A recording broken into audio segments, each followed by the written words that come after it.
your life.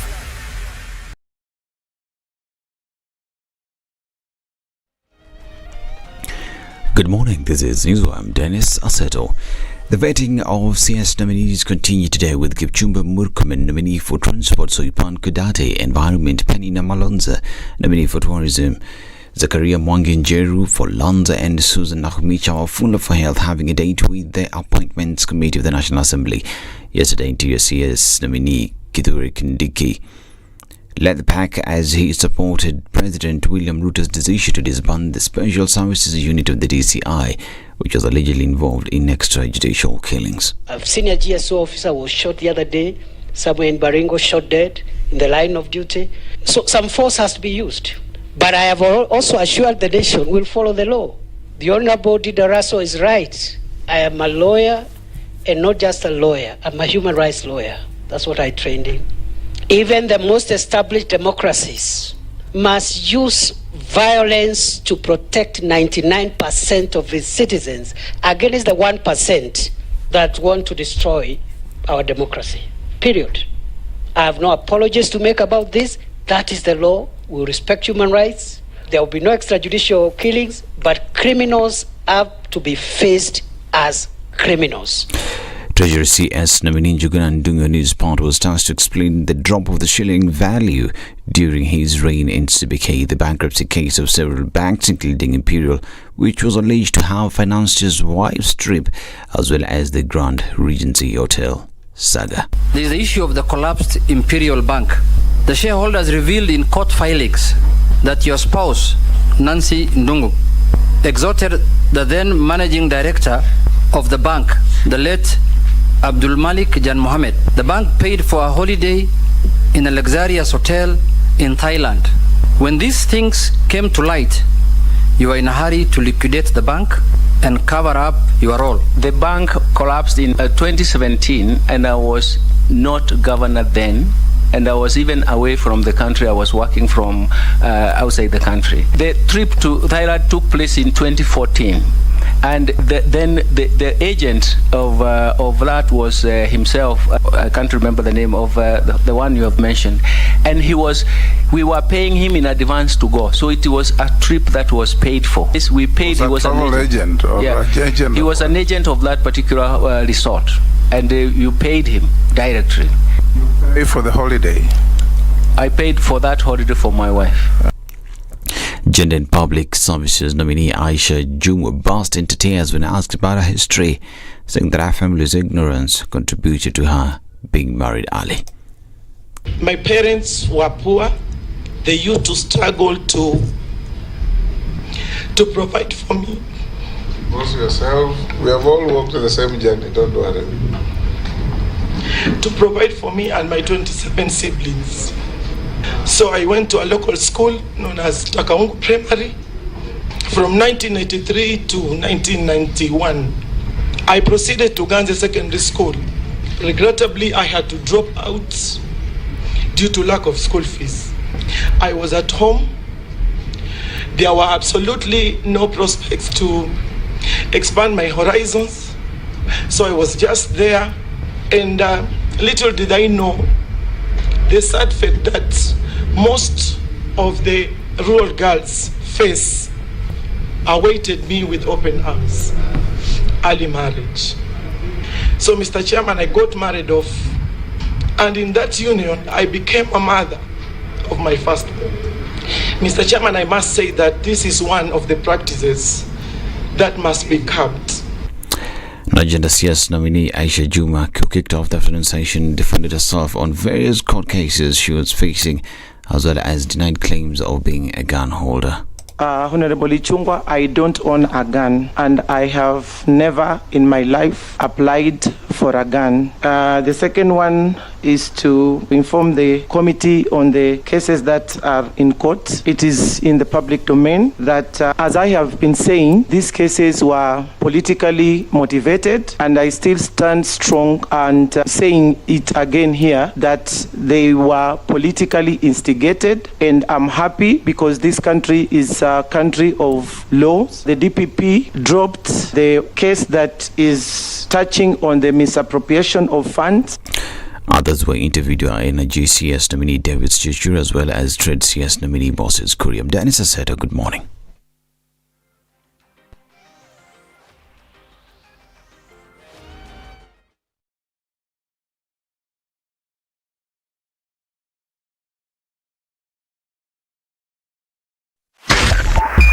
SpiceFM, Nyeri.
Forgiveness is always conditional.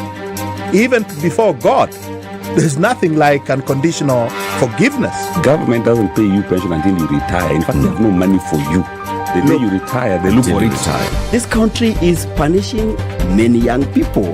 These young people are more susceptible to be deceived, to be taken advantage of, and they're more susceptible to be bought off. Let us also talk about where we want our country to go. You know, we are a population of very young people. We're in a state of capture. The judiciary is under duress. Parliament is in the pocket of the executive. You don't sit and wait for the regime to topple itself. It will never do so. By the way, let me tell you, these guys are so persuasive. I'm telling you, they can persuade you to sell your grandmother. I'm telling you, they can sell sand in the desert. So has anybody on this program said to you as a guest, say, "Oh, shut up, we don't want to be told what to do"? Have you ever that kind of... Has anybody been I will not listen.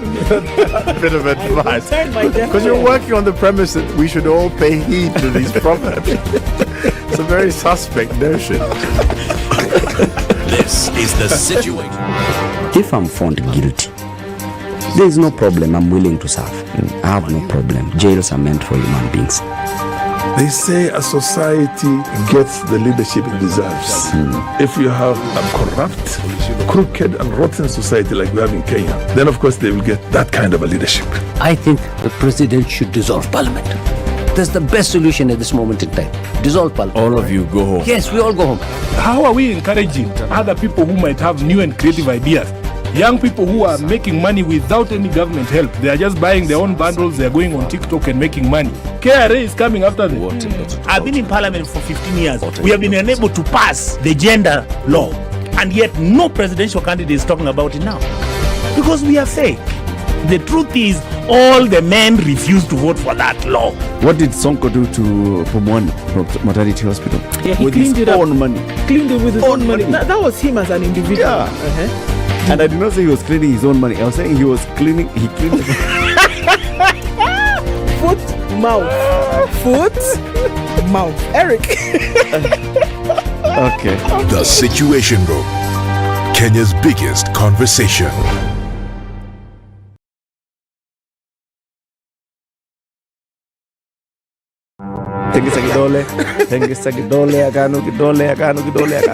Thank you.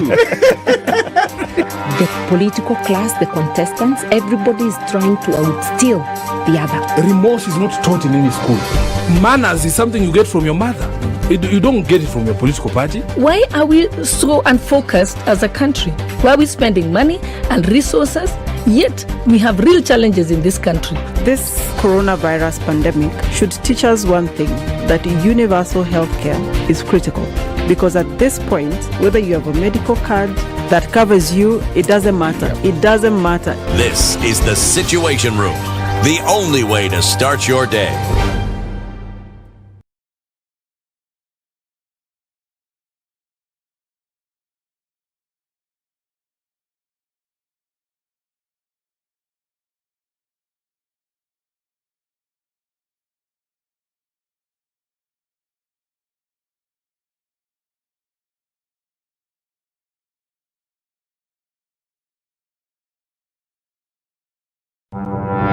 There are so many people peddling what is false and that it bears remarkable resemblance to what is true. Politicians have their agenda, and their agenda is to use every opportunity to sell that agenda and to loot this nation. I have seen major strides that are done in this country when we talk to each other as against talking at each other. We start getting back into the tribal cocoons which were put to us by the colonial powers. You know, they gave us physical freedom but not mental freedom. We're still mentally colonized today into these cocoons of tribe. Now, if you live in an area where it's difficult to find a dog, He's a goat.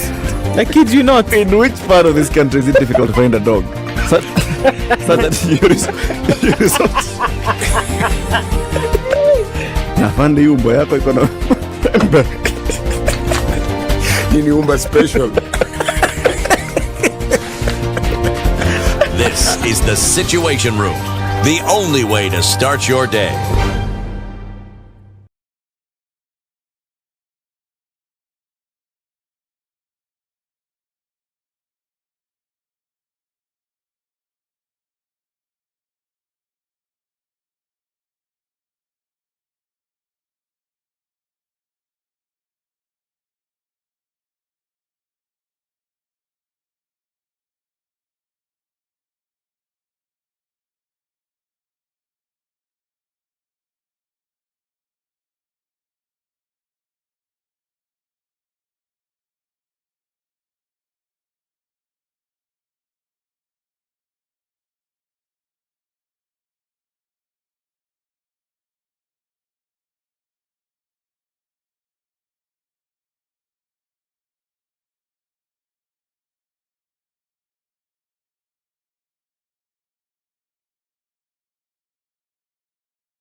Tengisa kidole, agano. Thank you. The political class, the contestants, everybody is trying to outsteal the other. Remorse is not taught in any school. Manners is something you get from your mother. You don't get it from your political party. Why are we so unfocused as a country? Why are we spending money and resources? Yet, we have real challenges in this country. This coronavirus pandemic should teach us one thing, that universal healthcare is critical. Because at this point, whether you have a medical card that covers you, it doesn't matter. It doesn't matter. This is the Situation Room, the only way to start. Super high with quite some going towards the Pangani underpass. It's not going to hit you just yet. A few minutes through to 7 o'clock is probably where we see most of it picking up. Coming in from the drive-in junction, there is traffic that's also going through into the CBD.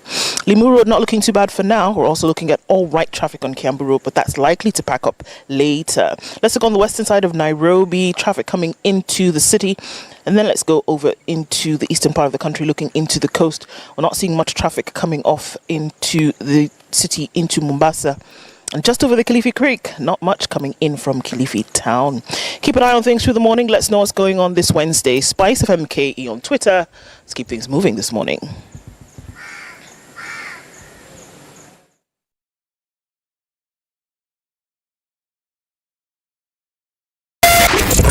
.9 Spice FM, Mombasa.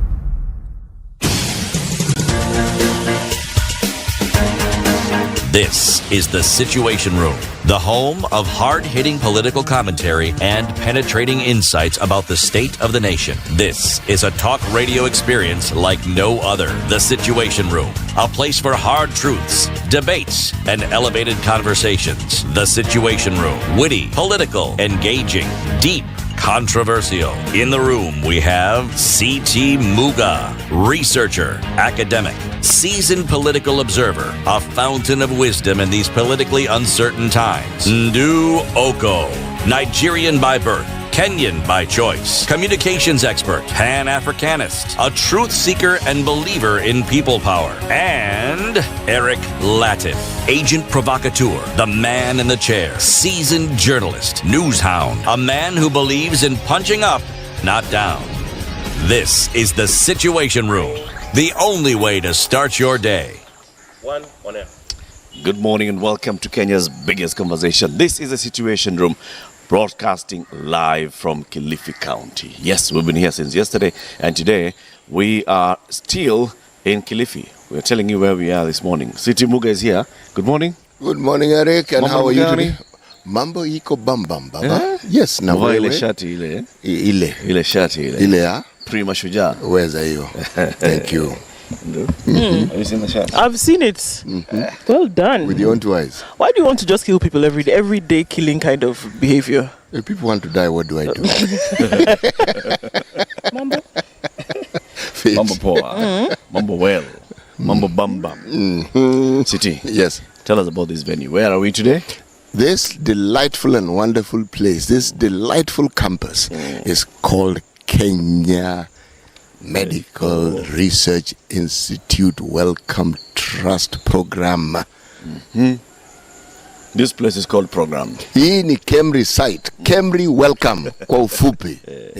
KEMRI Welcome Trust Center in Kilifi. In Kilifi, yes. Campus, I'd like to call it, because center, one thinks of, say, a row of rooms and with a huge sign that's bigger than the building itself saying center. This is a campus. Yes. Okay. Campus means what? It has many acres and dormitories. An institution. It's just no longer a center. It's an institution. It's a big institution for medical research. Yes, it is. Has been here for many years. It's been here for very many years. And what do they do? They conduct research. Not just research, but, my friend, groundbreaking research. They look into things that concern people on a daily basis. When one hears of COVID and one looks at the interventions that were brought into this country, what many people don't know is that for the vaccines that were to be used in this country, one which was known by others and many others, the AstraZeneca vaccine, this site that we are at right now is among the sites on the planet that were actually used to determine whether this particular vaccine could be used on human beings with minimum negative impact. Right. This particular site. Right. Yes.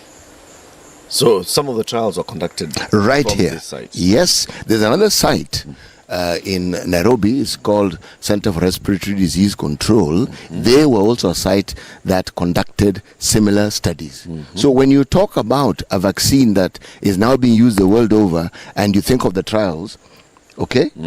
Here, Kenya Kenya hapa. This particular center, KEMRI, was right at the forefront of doing this groundbreaking work. I know when people say Kilifi, they know it's a county. So Yes, they they may think it's on some vast remote area of Kilifi. It's actually within Kilifi town. It's actually next to what was the former Kilifi District Hospital, which is now Kilifi County Hospital. Referral hospital. Yes, referral hospital. Yes. Yes. So the hospital refers itself to? Well, others refer. Others refer to it's the other way around, not the Yes, hospital yeah. referring, No, other please. people referring to the hospital. Right. But also it can refer upwards as well. Yes. But you know, Eric, the thing that many people do not know, yesterday I was giving a little history of KEMRI. I talked about KEMRI coming into being around independence. Actually, it's Kenya Broadcasting Corporation that did that. KEMRI was brought into being, again, Act of Parliament, and an amendment in 1979. Yes. And since then, in 2013, yet another amendment was made. So KEMRI, which had many centers, has increased those centers to actually occupy the due space of this country and be representative in the country. So KEMRI right now has 14 centers. Across the country. Across the country. Conducting various types of research. Looking at ailments that actually beleaguer and bother the citizens of this country. Like this particular place. This is an area, like the western part of the country, that has for the longest time been bothered by malaria. The insect and the parasite and the microorganisms that it keeps passing on. Now, so this center deals a great deal with malaria parasites, but it looks into other research as well. It does clinical research. It looks into molecular research. It looks into, in fact, where I'm going is because There's a lot that it the does. list is actually endless. Okay. Yeah.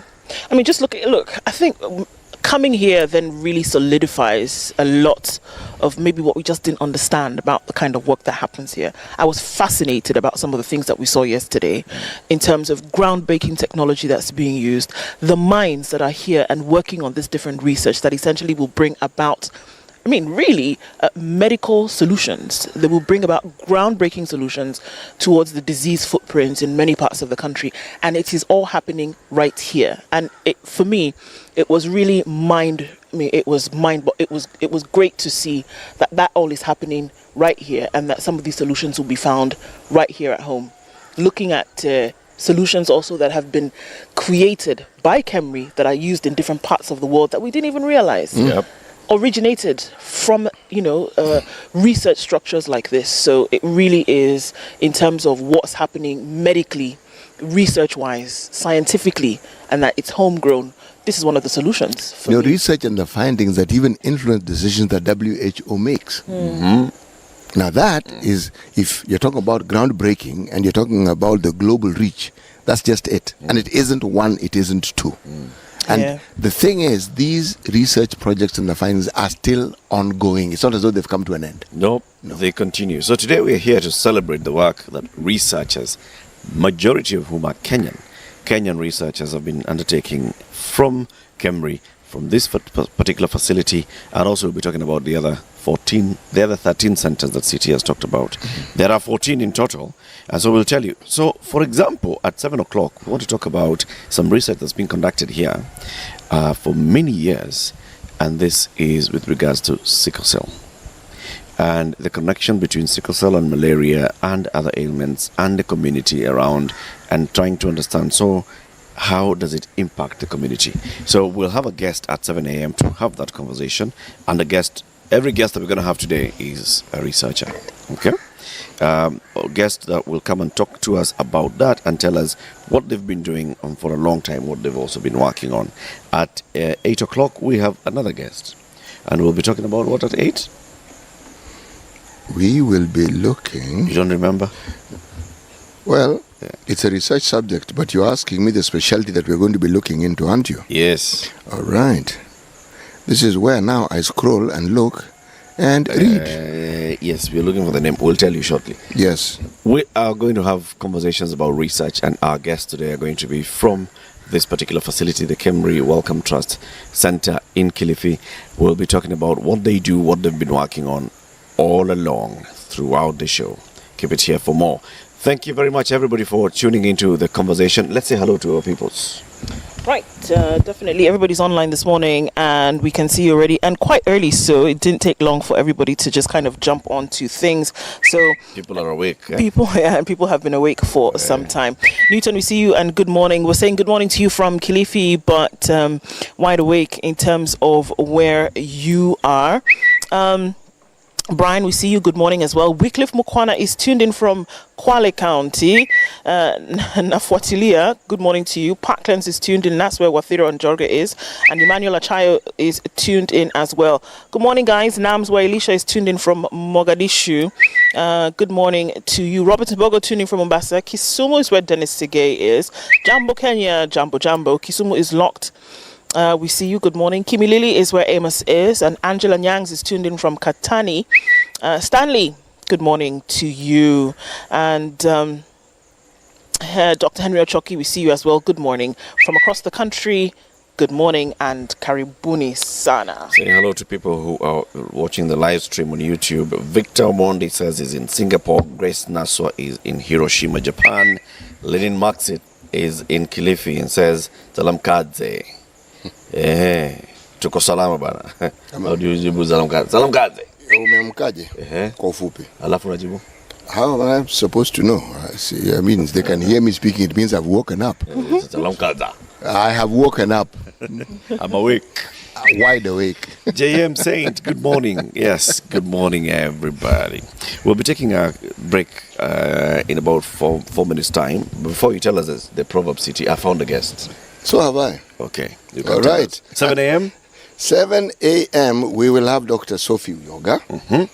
She is the person leading the breakthrough research in treating sickle cell anemia. Right. At 8 o'clock, we will be with Dr. Simon Kariuki.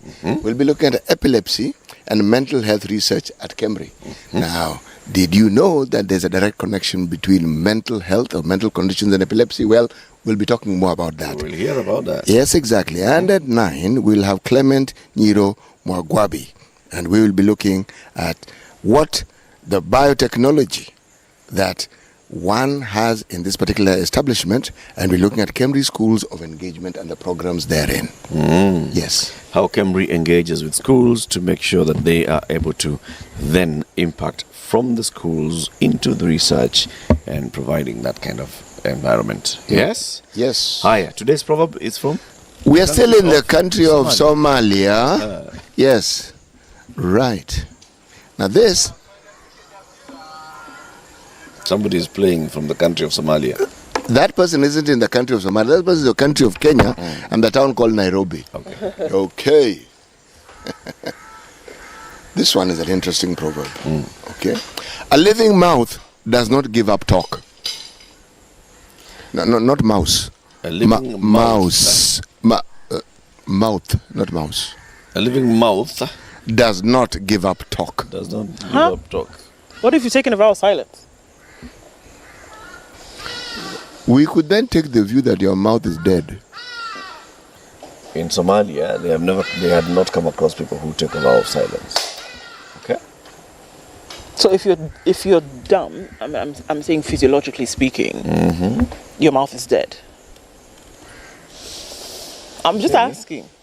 Even the dumb are not necessarily silent. They just don't speak. Yes. They communicate. They may not talk. They don't speak, they don't talk, but they communicate. They make sounds. Okay. The mouth does not go silent. A living one at least. All right. Yeah. Peter Munyo in Saudi Arabia anasema city hiyo koti. Hii ni ile koti bana. Inatoa. Ile koti. It's prima shujaa. Ukimtingisha hivi jamaa. Things will fall out of this. Just you say what you need. What do you want? Then we shake the jacket. Do you want to come like the money tree.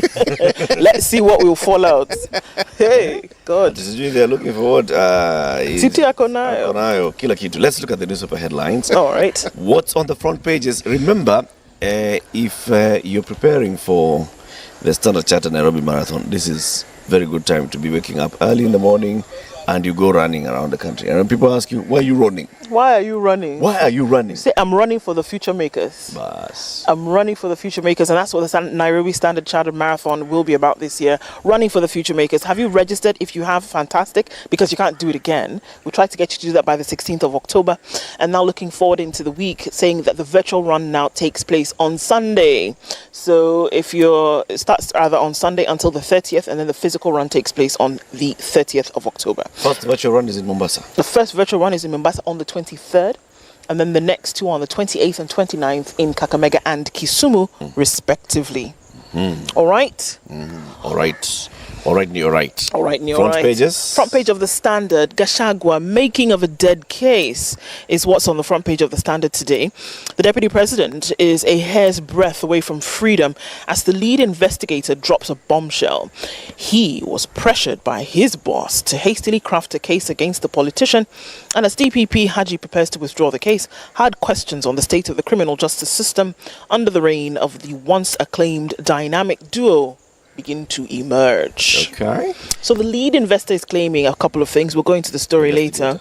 Yeah, the lead investigator. You said investor. Did I? Yeah. Was investing with Gashagua's money?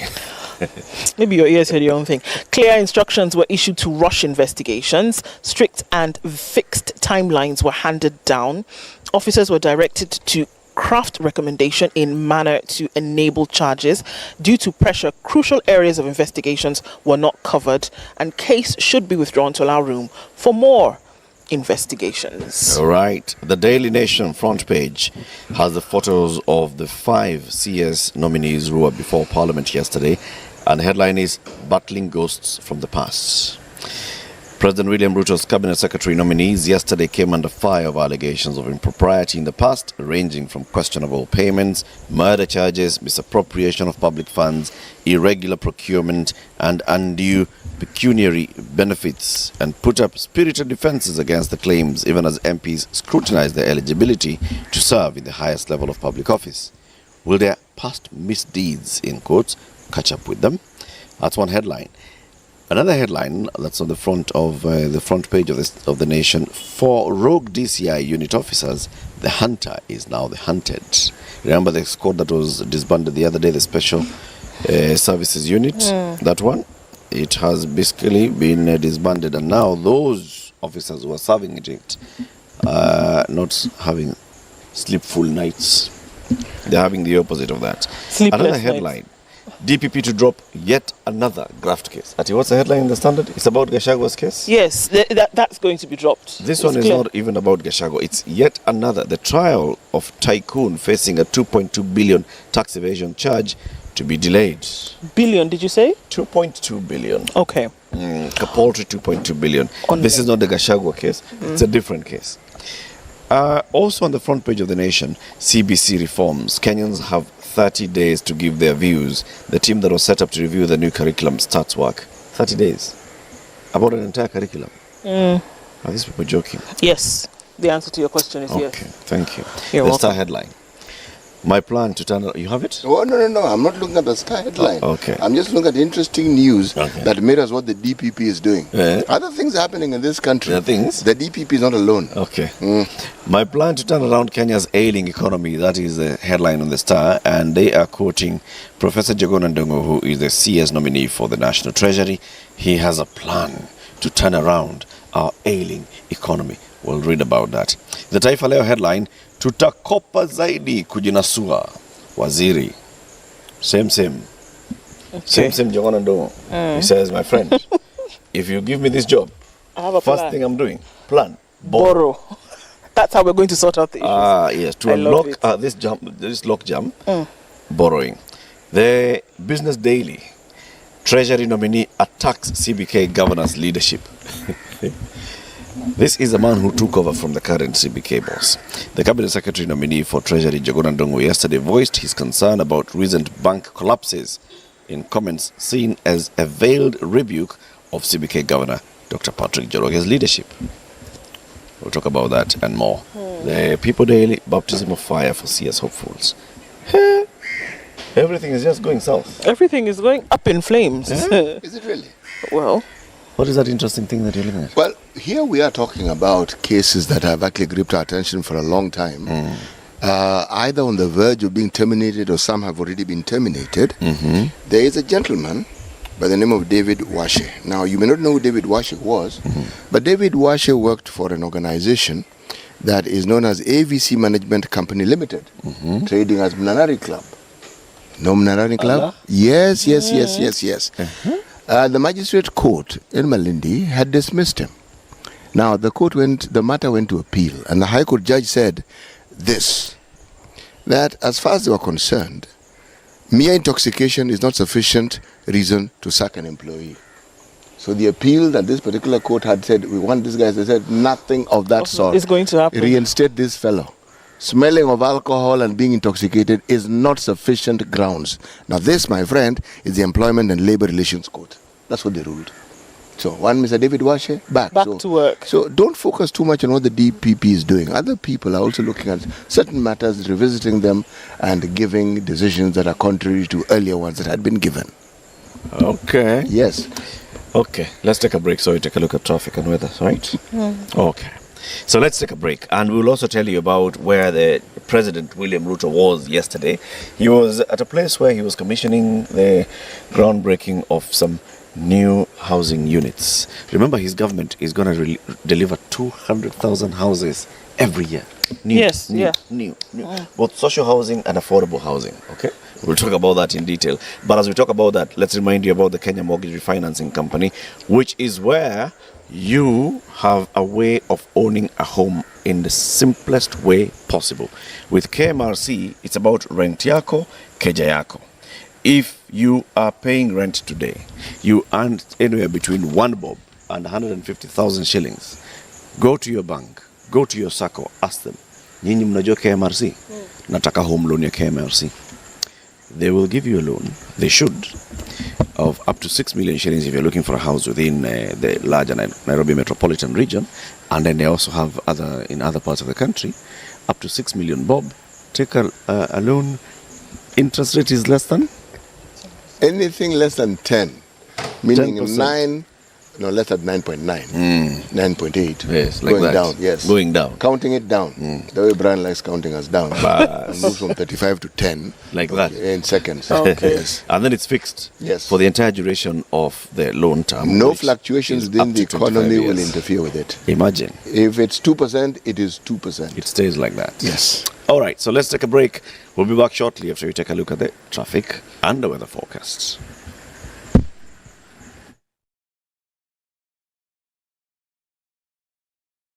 This is the Situation Room, the only way to start your day. 3, 2. Everybody, welcome to Kenya's biggest conversation. Heri Latifa, Muga, Madam Du, nimesalimia wote sana. Tumepokea salamu, asante sana. Hapa Garissa today the weather is very good, only that baridi inatupeleka mbio sana. Baridi ni degree ngapi hapo? Hata sijui lakini madam tunakauka sana. If you want to follow the money trail, you've got to think like a thief to be able to catch that thief. A slap from a friend is better than a kiss from an enemy. You remember the kiss of Judas Iscariot? Iscariot. Yes. Is the one that imetuweka kwa hii mashida yote na mataabu kwa sababu of that kiss. Yet the slap of Jesus Christ when he slapped those guys wenye walikuwa wanauza mboga ndani ya kanisa took them to heaven. The Situation Room, Kenya's biggest conversation.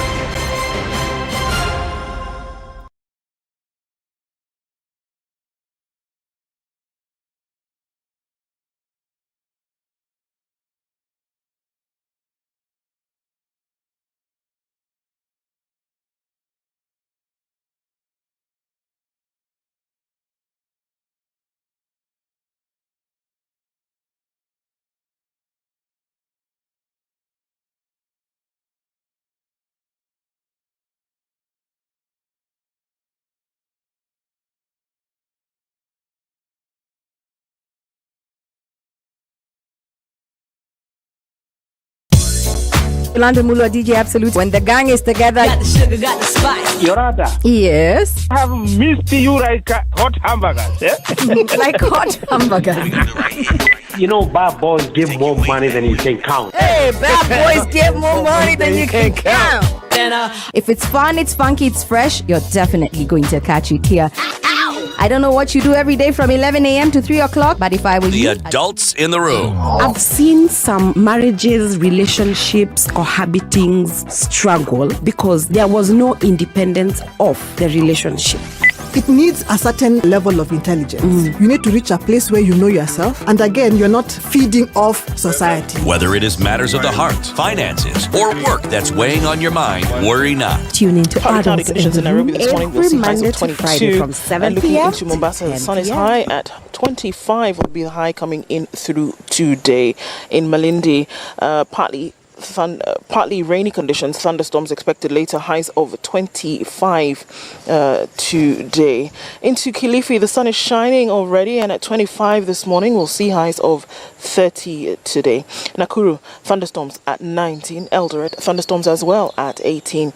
Looking into thunderstorms in Kisumu at 25 at the moment, and Kakamega is also waking up to a rainy Wednesday, currently at 21. Into parts of Kakamega, we will see highs of 25. Looking outside into Kampala, rainy conditions, highs of 27 today. Well, Dar es Salaam will see highs of 30 and cloudy conditions through the day. Johannesburg at 17 this morning is cloudy and we'll see highs of 22. All right, then looking into Lagos, partly cloudy conditions, beckoning rain, highs of 27 today. And Kinshasa will see highs of 29. It's currently partly cloudy at 19.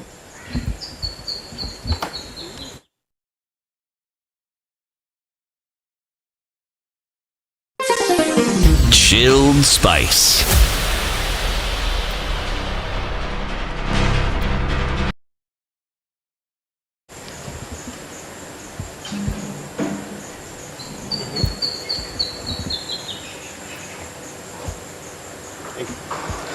All right, looking at a few minutes, going towards 7 o'clock, we are seeing traffic that's building up on the Thika Superhighway this morning, and it is pretty heavy as you're coming towards that Pangani underpass. Looking out towards Westlands, it's not too bad now, but we will see it pack up then as you get towards Waiyaki Way, coming off James Gishuru.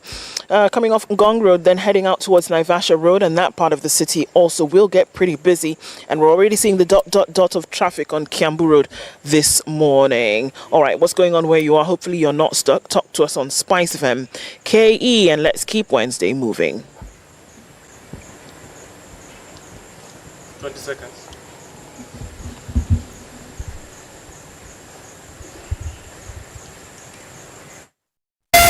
.6 Spice FM, Malindi. Mature, intelligent talk every morning. Spice up yourself.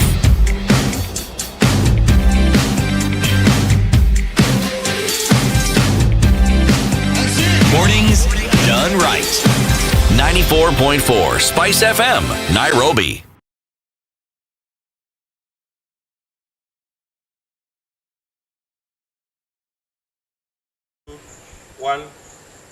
Broadcasting live from Kilifi County, from the KEMRI Welcome Trust Center in Kilifi. This is Kenya's biggest conversation. It's the Situation Room. Eric Latif, Ndu Oko, and CT Muga. Looking at the newspaper headlines, tell us about that one.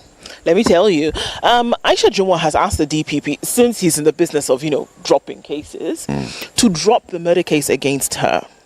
Former Malindi MP, now Cabinet Secretary nominee for Public Service and Gender, Aisha Jumwa, has written to the Director of Public Prosecutions seeking to be a state witness in a murder case against her. So I work for you. This is a case against me, but, let me give you some info. Right. Juma has been charged alongside her bodyguard, Jeffrey Okuto, with murder of Ngambao Jola, who was shot dead in 2019 in Kilifi. Juma's lawyers, Jared Magolo, Titus Kirui, and Duncan Osoro, yesterday asked the DPP to drop the case against their client, saying evidence presented by 3 prosecution witnesses has shown that she was not involved in the shooting of Ngumbao. The presentation we made to the ODPP was particularly after hearing the 3 witnesses. The case against Jumwa may be reconsidered and have her serve as a state witness than an accused person, Magolo told Justice Anne Onginjo of the High Court in Mombasa. The court also heard that Jumwa has been in communication with Jola's family, which is said to be willing to have an out-of-court settlement because Jumwa, the former Malindi MP, was not the principal offender. She did not have a gun and did not shoot the victim. According to Magolo, we are seeking confirmation from the DPP if the second accused, which is Jumwa, will proceed as a witness or an accused on October 26th, when the case will be mentioned. Okay. So, still talking about DPP and cases, an affidavit by a senior officer from the DCI, let me just enlarge this, could have driven the last nail into the coffin of a pending 7.3 billion shilling corruption case against who? Riggy G and 9 others, in the latest of a string of withdrawal requests emanating from DCI and endorsed by the ODPP. Lead investigator in the matter, Kuria Obadia, is requesting that the matter against Gachagua be withdrawn. Are you shocked?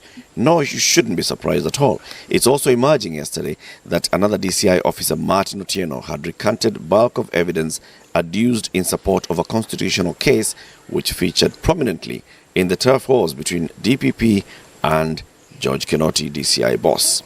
On Friday last week, another affidavit sworn by DCI head of investigations, John Gashomo, emerged, denouncing his past averments on another high-profile murder case involving High Court Judge Justice Sankale Olekantai.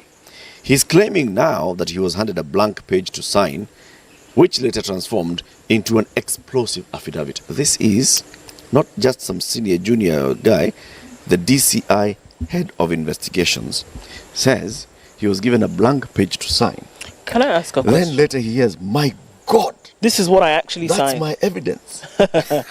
What is this business about signing documents that you really do not know what they say, or that you've not taken a minute to read what they say? Yes. What is this business? Oh, we didn't read the political parties. Oh, we did not know what we were getting into. Oh, I was just given a blank piece of paper to sign, and then Gaflov, I was handing over evidence. I mean, those who are students of literature, especially plays, would look at all these things we're talking about, and it would be a theater of the absurd. And also, a little walk down memory lane might be useful. Once upon a time, there was a president in this country called Mwai Kibaki. When Mwai Kibaki came in, something that they will be remembered for the longest time was something called the judicial radical surgery. They were looking at things that they believed had happened in a previous era when Daniel Arap Moi was president, and they were supposedly righting wrongs. Guess what? Under that government, the Moi government, there were things that the judicial system did. There were things that judicial officers did. Many were considered questionable. They were being corrected. That net dragged in very many legal people. Now here we are, we have a situation where a new government has come in, and what do we see?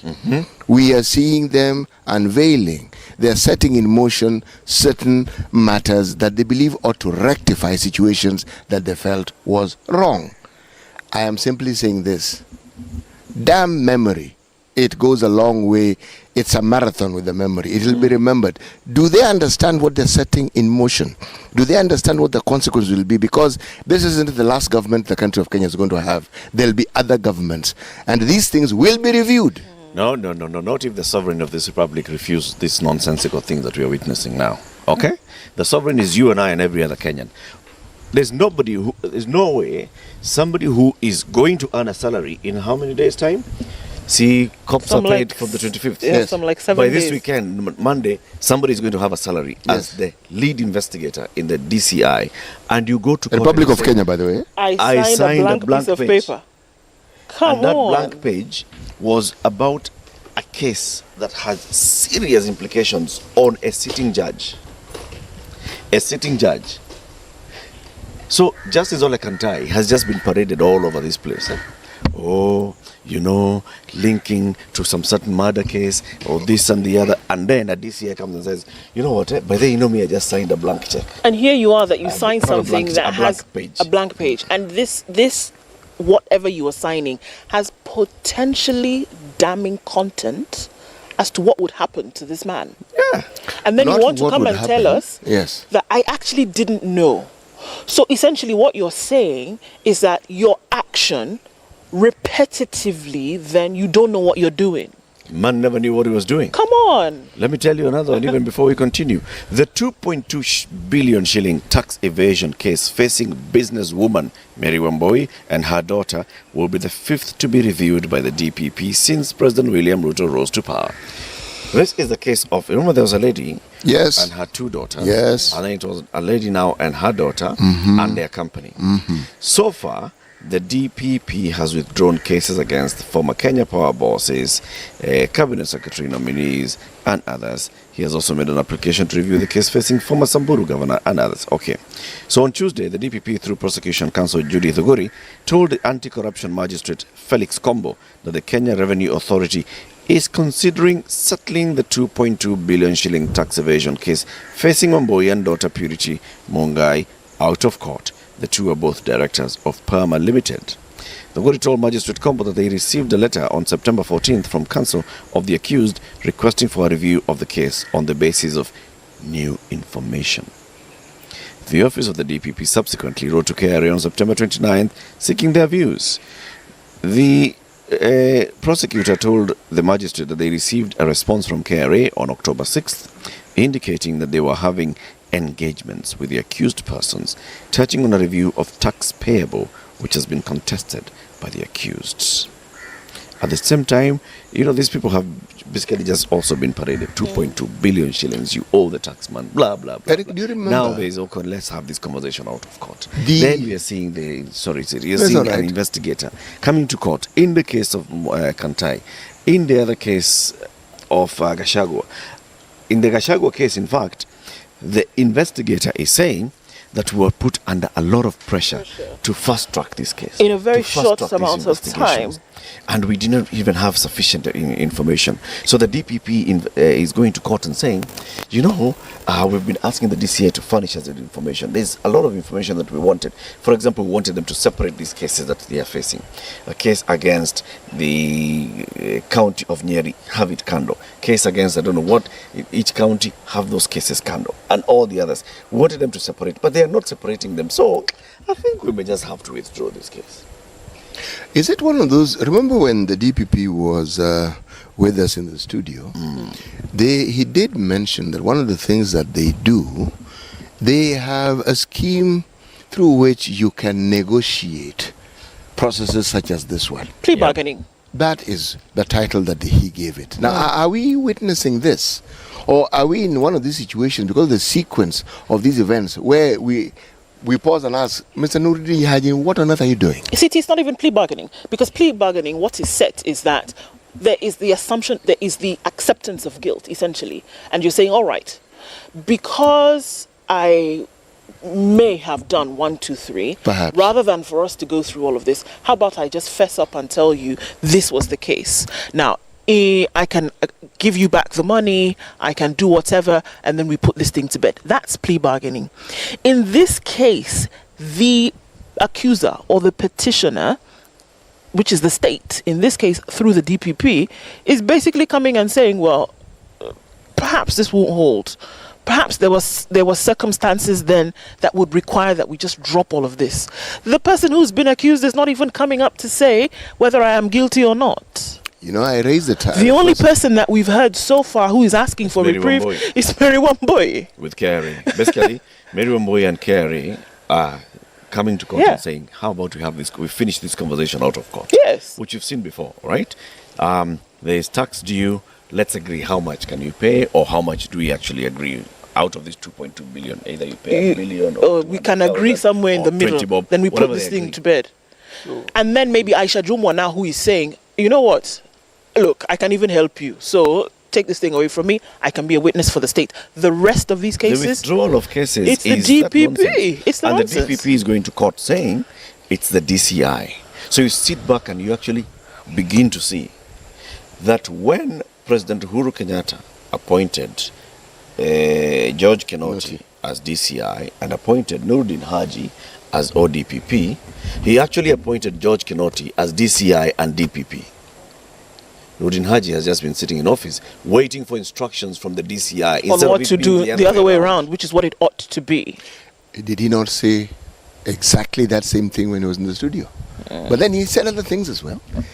One of the things he said is that by the time an issue goes to court, the ducks, all of them, are in a row. Watertight. He said so, that they do not take a case to court until they are certain. And he also did mention in the same breath that when you see the back and forth between him and the DCI, what he alluded to was, we do not have sufficient evidence and we do not feel that this case is watertight. It's not something on which we can hold our own in court. So what was all that about? And what are we dealing with now? What we are dealing with is basically some confirmation of some sort, which is completely bizarre, that George Kinoti was the DCI and the DPP. Listen to what this investigator is saying. The investigator in the case against Gachagua, Obadiah, says his boss directed them to make recommendations that will enable the accused persons to face charges. He says based on the immense pressure from his director, his team was forced to make the recommendation that put Gachagua on the dock. Gachagua has always maintained the case against him was politically motivated. Obadiah says it would be prejudicial for the prosecution to continue with the matter, noting the outstanding areas that must be covered. He says he has since informed the court prosecutor of the same and requested to have the matter withdrawn under Section 87A of the Criminal Procedure Code. The section allows the prosecutor to withdraw a matter whose consent, with the consent of the court, any time before a judgment is delivered. No, I cannot give the DPP a pass on this one here. No, unfortunately, neither can we. And if you look at what it's basically saying that he failed. He failed in his responsibility. Has not been doing the job.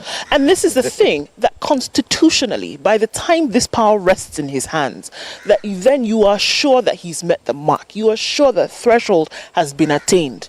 If he's coming to tell you all of this, then it's very clear that something has gone amiss. So then you must question, over the years, has he then been meeting his mandate? You see, has he? It's an independent office, is it not? Well, sure. Throw in the word constitutionally, yes. Yes, it is.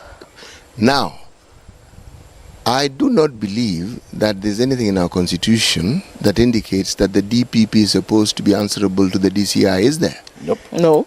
In reality, it should be the other way around. The DPP has the powers to instruct, not just the DCI, the boss himself, the Inspector General of Police, to commence an investigation. Yes, he does. So, based on their own findings, based on the powers that he has, are we saying that he failed to use his powers as he ought to have? Not just that, but across board as well. These powers that you have to do 1, 2, 3, clearly there's a failure in that. Then, of course, taking cases to court that meet the mark, that meet the particular threshold there as well. Because how many have we seen in the last two weeks? Perhaps it's also... There's a withdrawal. For lack of evidence. I'll because pause. We found things. You know why I will pause? We know the DPP. We'll ask him to come and explain these things to us. These investigators, by the way, also should be on the dock, like tonight. Yes. Inside, tonight. Yes. Because this is a public officer who's coming to say that, you know what? I lied to the whole nation. Yes. I put somebody on their defense based on instructions and orders I received from above. Based on falsehood. Based on hot air. They should be answerable. You can't just say, you know what, let's blame Kinoti. It's Kinoti who was telling me to do this. Or Kinoti told me to Kinoti has his own cross to bear, but so do these officers. Oh, yes. And they should be made to answer for this. In about a minute, tell us one final story. All right. Again, it's the Deputy President. Is he my favorite man for the last few days? He said, now spend county funds on time if you want more. You can't just have money sitting in your account and then you want us to give you more. No, spend the money. He said that county governments that spend money allocated to them will be given priority during disbursement of funds from the national government. In addition, the state will deploy more police reservists to areas that experience insecurity. He came from the session of the Intergovernment Budget and Economic Council's meeting chaired by himself at the Kenya School of Government. The Deputy President said the counties which spend money allocated to them stand a chance of getting the funds ahead of those who stagger. So come on, money in. money out. Absolute BS as well. I'm just telling you what the man said. And we are also telling the you. national government has no role to play in how money goes to the counties. And are they going to disburse it in a timely fashion? In fact, they should not we have agreed. At one person disbursing money to the other. Small now. We have agreed that counties with quick absorption will be the first to get the disbursement so that they can get more services to their people. So number 1, 2, and 3 will get the cup. And everybody else, if you don't receive your money, it's because you are... If you don't use the funds allocated to you, then there's no point in getting more. This will be the only assurance that you're ready to serve the people. You don't use the money that you have, that means you're not ready to serve the people. Rigiji has said... Let's just hear the news, because what Rigiji and the others are saying, and this was IBEC meeting. It was IBEC meeting yesterday. Were sitting there, they're saying, you don't know the constitution. This is Kenya's biggest conversation. It's a situation room broadcasting from the KEMRI Welcome Trust Center in Kilifi. We are enjoying ourselves here. It's a lovely place. In the next hour, we have a conversation with a researcher who is Dr. Sophie Uyoga. We'll be talking about the breakthrough research in treating sickle cell anemia. Good morning. It's 7 a.m.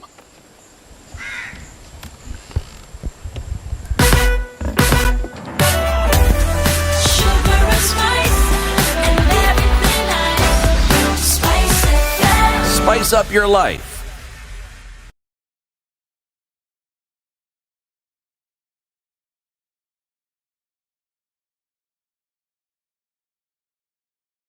Good morning, this is Newswire. Dennis Alserto.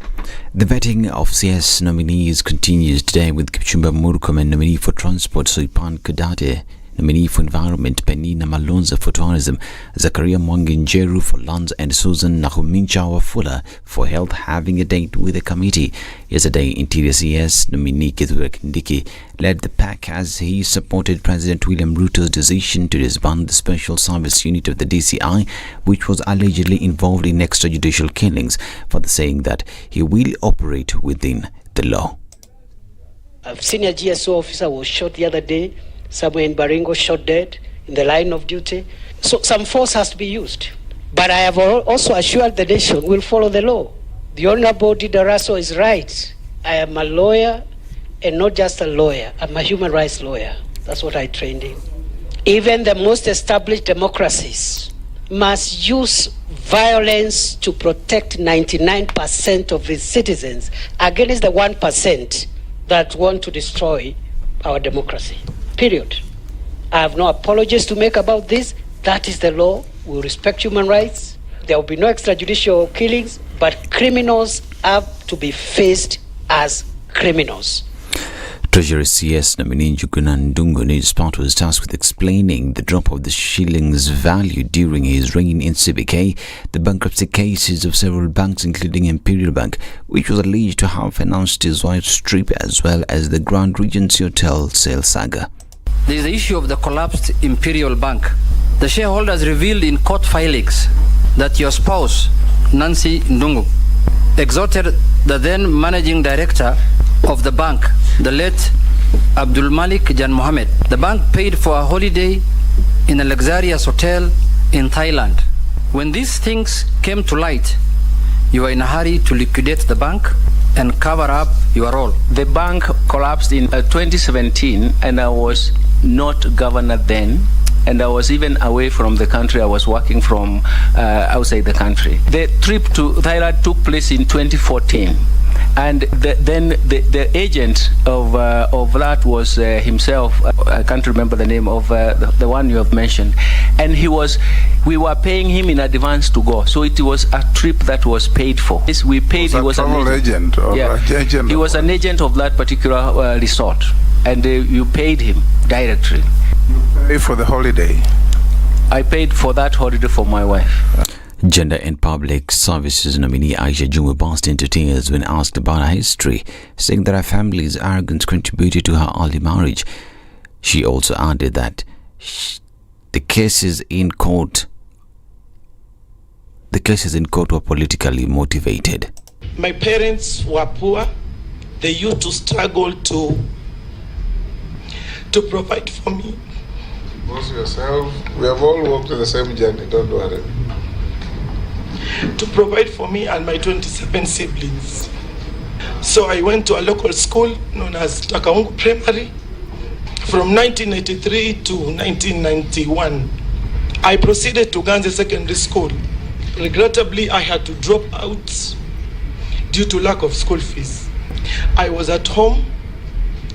There were absolutely no prospects to expand my horizons. So I was just there, and little did I know the sad fate that most of the rural girls face awaited me with open arms. Others who were interviewed were Energy CS nominee Davis Chechuri, as well as Trade CS's nominee Moses Kuria. Now, President William Ruto launched an affordable housing project in Ongata Rongai, Kajiado County just 1 week after doing so in Nakuru, Karuben slums in Nairobi. The president assured private sector landowners that they were ready to work with them to achieve construction of 200,000 houses annually. Tunataka to standardize ile products ambazo tunatumia katika mijengo hii ndio tuweze kupunguza gharama ya ujenzi wa hizi manyumba. To standardize milango, to standardize madirisha, to standardize all the other products. I think the ministry tells me we have 69 products that will be standardized in an effort to bring down the cost of construction so that more Kenyans can be home owners. This is News. I'm Dennis Aseto. Good morning.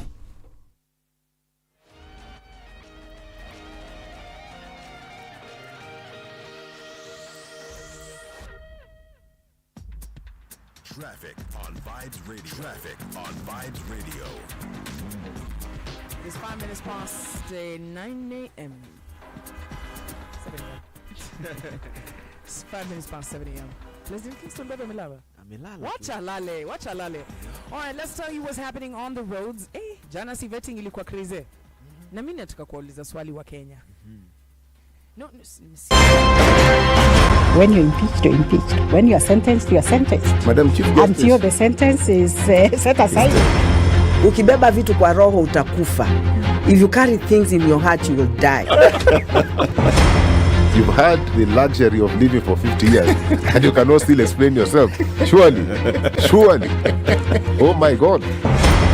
The reason for which you went to school and then gathered experience, that reason must be paid for. Oh, right. Oh, okay. This level. Shape up or ship out. Levels don't change. No. Since I'm not shipping up. You know my business partner here. Shipping out. Are we talking about the ship in the bathtub? Or the ship man? Emmanuel Talabu used to tell us a story of they were in school and they'd been told to write composition about a ship. His classmates. Looking at traffic in most parts of the city this morning, coming off the Thika Super Highway, really heavy then from that drive-in junction. Also on Kiambu Road, in and outbound traffic means it's inbound traffic, but we're looking at many lanes. Juja Road is also quite something as well this Wednesday, trying to get into the city. Let's look at other parts. Coming off Jogo Road, that started early as well as it normally does, and it's going to take you round to that Kamkunji roundabout where some traffic will continue. Westlands has also joined the team, and we're seeing traffic building up on James Gishuru passing on over towards Wayaki Way. It'll continue for some time. We're getting into traffic hour right about now. Ngong Road also packing up. Let's look at coming off Mombasa Road, which is not an issue, but you're going to get to the Nyeri Stadium roundabout and then head on towards the Haile Selassie roundabout with quite some traffic as well. Let's keep an eye on things, folks. Let's know what's going on where you are. SpiceFM KE on Twitter.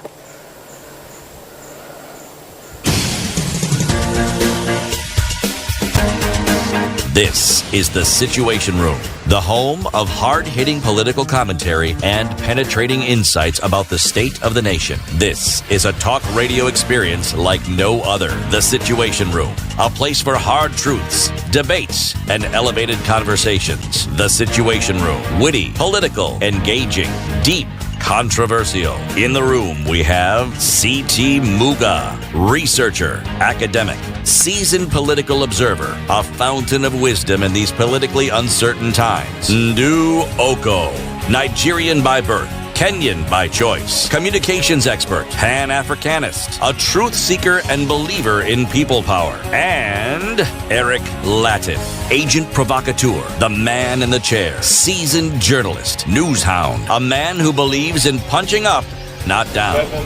This is the Situation Room, the only way to start your day.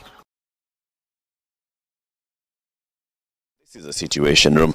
We're broadcasting live from Kilifi, the KEMRI Wellcome Trust Research Facility Research Center in Kilifi. We are here today to celebrate the work that's done by Kenyan researchers in the field of medicine and understanding how our bodies cope and react to our own issues. So we'll be having guests throughout this morning just to understand what the work that they've been doing here. Siti Muga has the day's proverb, and then we shall welcome the guest who is already sitting in here with us. But before I tell you that, let me tell you about KEMRC.co.ke, where you go to KEMRC.co.ke if you agree with all of us that rent yako should be keja yako.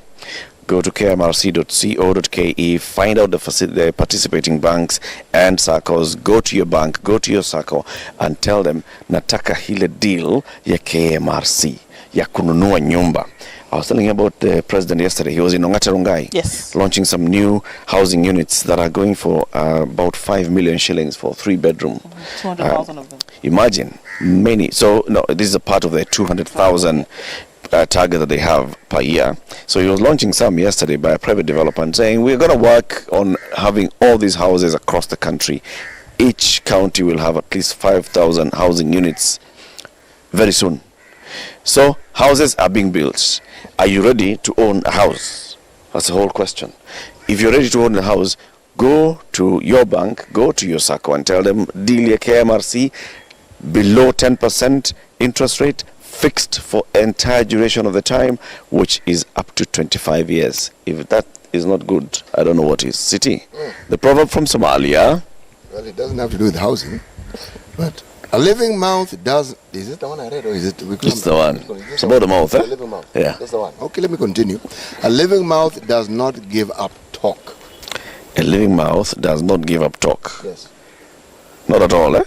No, it doesn't. Huh? No, it doesn't. As long as it's living mouth.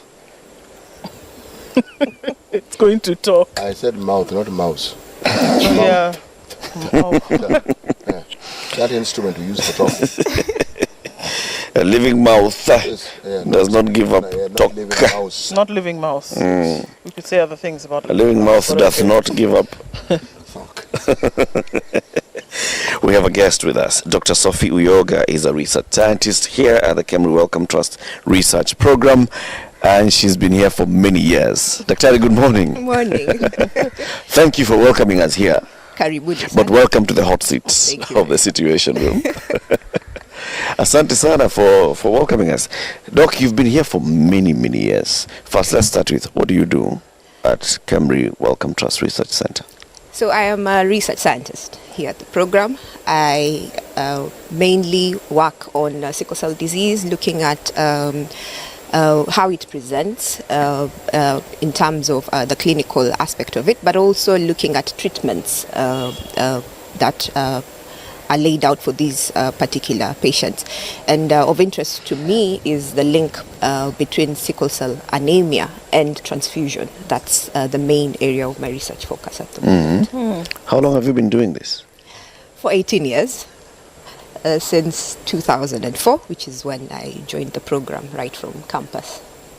Take us through that journey. Okay, you can shorten it, not at you know, on the first month, so we came. Day one.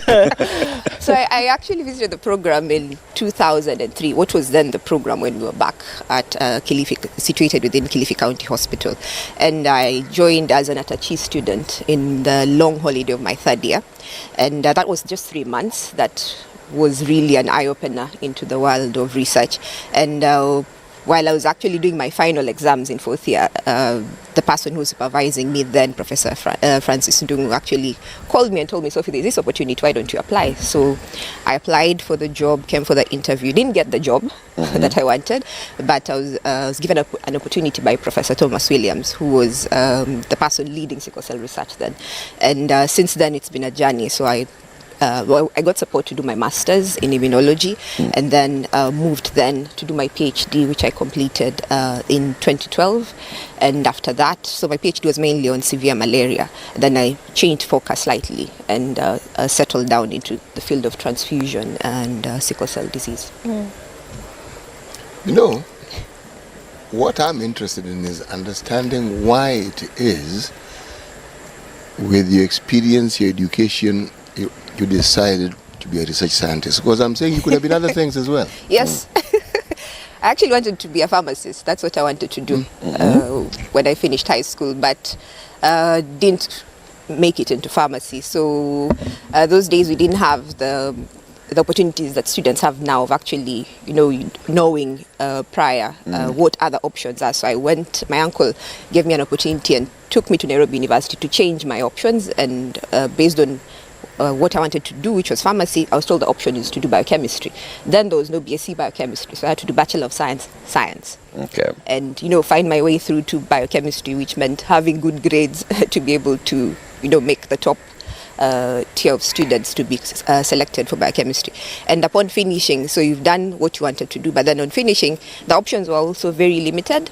It was either you go into sales as a medical rep, and I was like, that's not what I really want to do. So when I heard about KEMRI Kilifi, I was interested because I live in Mombasa. So I was like, I can at least spend my 3 months long holiday. And that opportunity of actually knowing what research is about is actually what built up my interest, and knowing that you can actually be part of the solution, not always pointing out the problems, but, coming up with the solutions for our problems. Yeah. And I think that's one of the fascinating things that we're able to see. I mean, now it's just jumping into that conversation. I think that is one of the fascinating things that we see. This thing that you've mentioned about KEMRI Kilifi being so close to Mombasa, and that this is the place where solutions then are being churned out on a daily basis for this heavy disease burden that we see in this part of the country and other parts of the country as well. Now, there's a link that has been made, with the studies that you're taking place now with sickle cell. Tell us about some of the things that you've been able to find over this disease that has burdened so many. So back then, when I joined the program in 2004, there wasn't much data from the region. So, people, there was a lot of data from the US, the UK on immigrant populations, so blacks who've moved over. But from sub-Saharan Africa, there was very limited data. So where most of the research we've done has started from is just, first of all, describing the burden of the disease.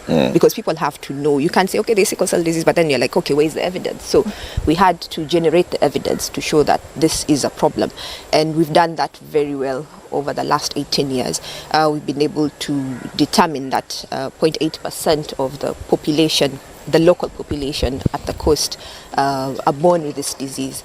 There's a lot of data also from Western Kenya. 0.8%. 0.8% of the local population. Of the local Those are very many people. And this is then across the county, or is it so several counties? We have pockets, of course, which brings about the history of malaria and the link between malaria and sickle cell disease. So Kilifi is definitely carrying the bulk of the burden along the coast, but we also have cases in Tana River, in Lamu, in Kwale, and also in Taita Taveta County. Yes, so it's a problem along the coast, but I guess because we've been here and we've been looking at the problem, it looks a lot bigger in Kilifi because that's where our focus mainly is. But we have patients coming as far as... Let's take a step back, if you don't mind.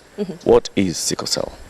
So sickle cell anemia is a genetic condition that you inherit, and the problem is that when you inherit one, so all your characteristics, you inherit them from your two parents, your mom and your dad give you copies of their genes. So if you inherit one copy of the bad gene, then you become a carrier. So you're not symptomatic. And the challenge is that the people who are not symptomatic really don't know that they carry the disease. The people who carry the two copies then become symptomatic, and they present with the various characteristics that we see them with. They struggle, they have painful crisis, they battle with anemia, their growth isn't as normal like the other normal children. So definitely they don't look as normal. So you might be able to identify them and wonder, what's causing this? And also because it's inherited, then you can have several members of the family having the same thing. So the problem with sickle cell anemia is that it presents as abnormal red blood cells, so which means you reduce your oxygen carrying capacity. And with that, the cells are also very sticky. So they form sort of aggregates in your small blood vessels, and that's the source of the painful crisis that these patients mainly present with. Can we look at this area where then it's more prevalent? Because then I think that fuels the research that is obviously done. Yes. So if you're looking at the tropics, the more humid areas, is there a connection between where people have grown up and where they live and sickle cell? Because if we look at other countries in the world, we're also seeing this play out where then there's a high prevalence of sickle cell. Yes, so the highest burden is in India, Nigeria, DRC, Kenya, Uganda, Tanzania. The countries just along the tropics. And historically, this is where also we had a lot of malaria. And so what happens is the people who inherit one copy of the gene, who are the ones you're calling the carriers, or the ones who have sickle cell trait, are protected against severe malaria. So the malaria parasite does not like, it actually lives and resides within the red cell. So the sickled cells are not the best environment for the malaria parasite to live in and multiply. So it protects you against severe malaria. So the ones who are protected, who are the ones who have sickle cell trait, and that means they survive the malaria seasons. So they're essentially meaning they actually have a better chance of living. So they are more in the population, and the more they are, the fact that you don't have screening programs for them to know that they're carrying the gene, they're not able to get what we'd call genetic counseling before marriage to be able to identify a partner who does not have sickle cell trait. So if the two partners have sickle cell trait, then there's a 25% chance that their child will have sickle cell disease. So that the history of malaria is what now makes it very prevalent along the coast and in Western Kenya. So that's the link. So what work have you been doing on this? So we have been, one of the platforms we have here at the program is that we have a demographic surveillance system. We also have a surveillance system at the hospital. So we have detailed information on the causes of admission, and we also have a really good lab platform, and these three platforms are linked. So yes. Yes. Now, surveillance. Yes. What is it? Sounds like big word. Sorry. Yes, because we're talking about DCI trailing you. So we're now thinking, okay, the DCI also work in this center. So yes, we have our own DCI in terms of data. Yes. So with surveillance, we have clinical surveillance, which is based at the ward. So we actively collect data in terms of at the pediatric admission ward. So here we have the children's ward, ward 1, and the high dependency unit with the children's ward. And even in the adult wards, we have a lot of work going there. So when patients present, the cause of admission is determined, the tests that are needed to be done are done, and all this data goes onto a database. So that's surveillance.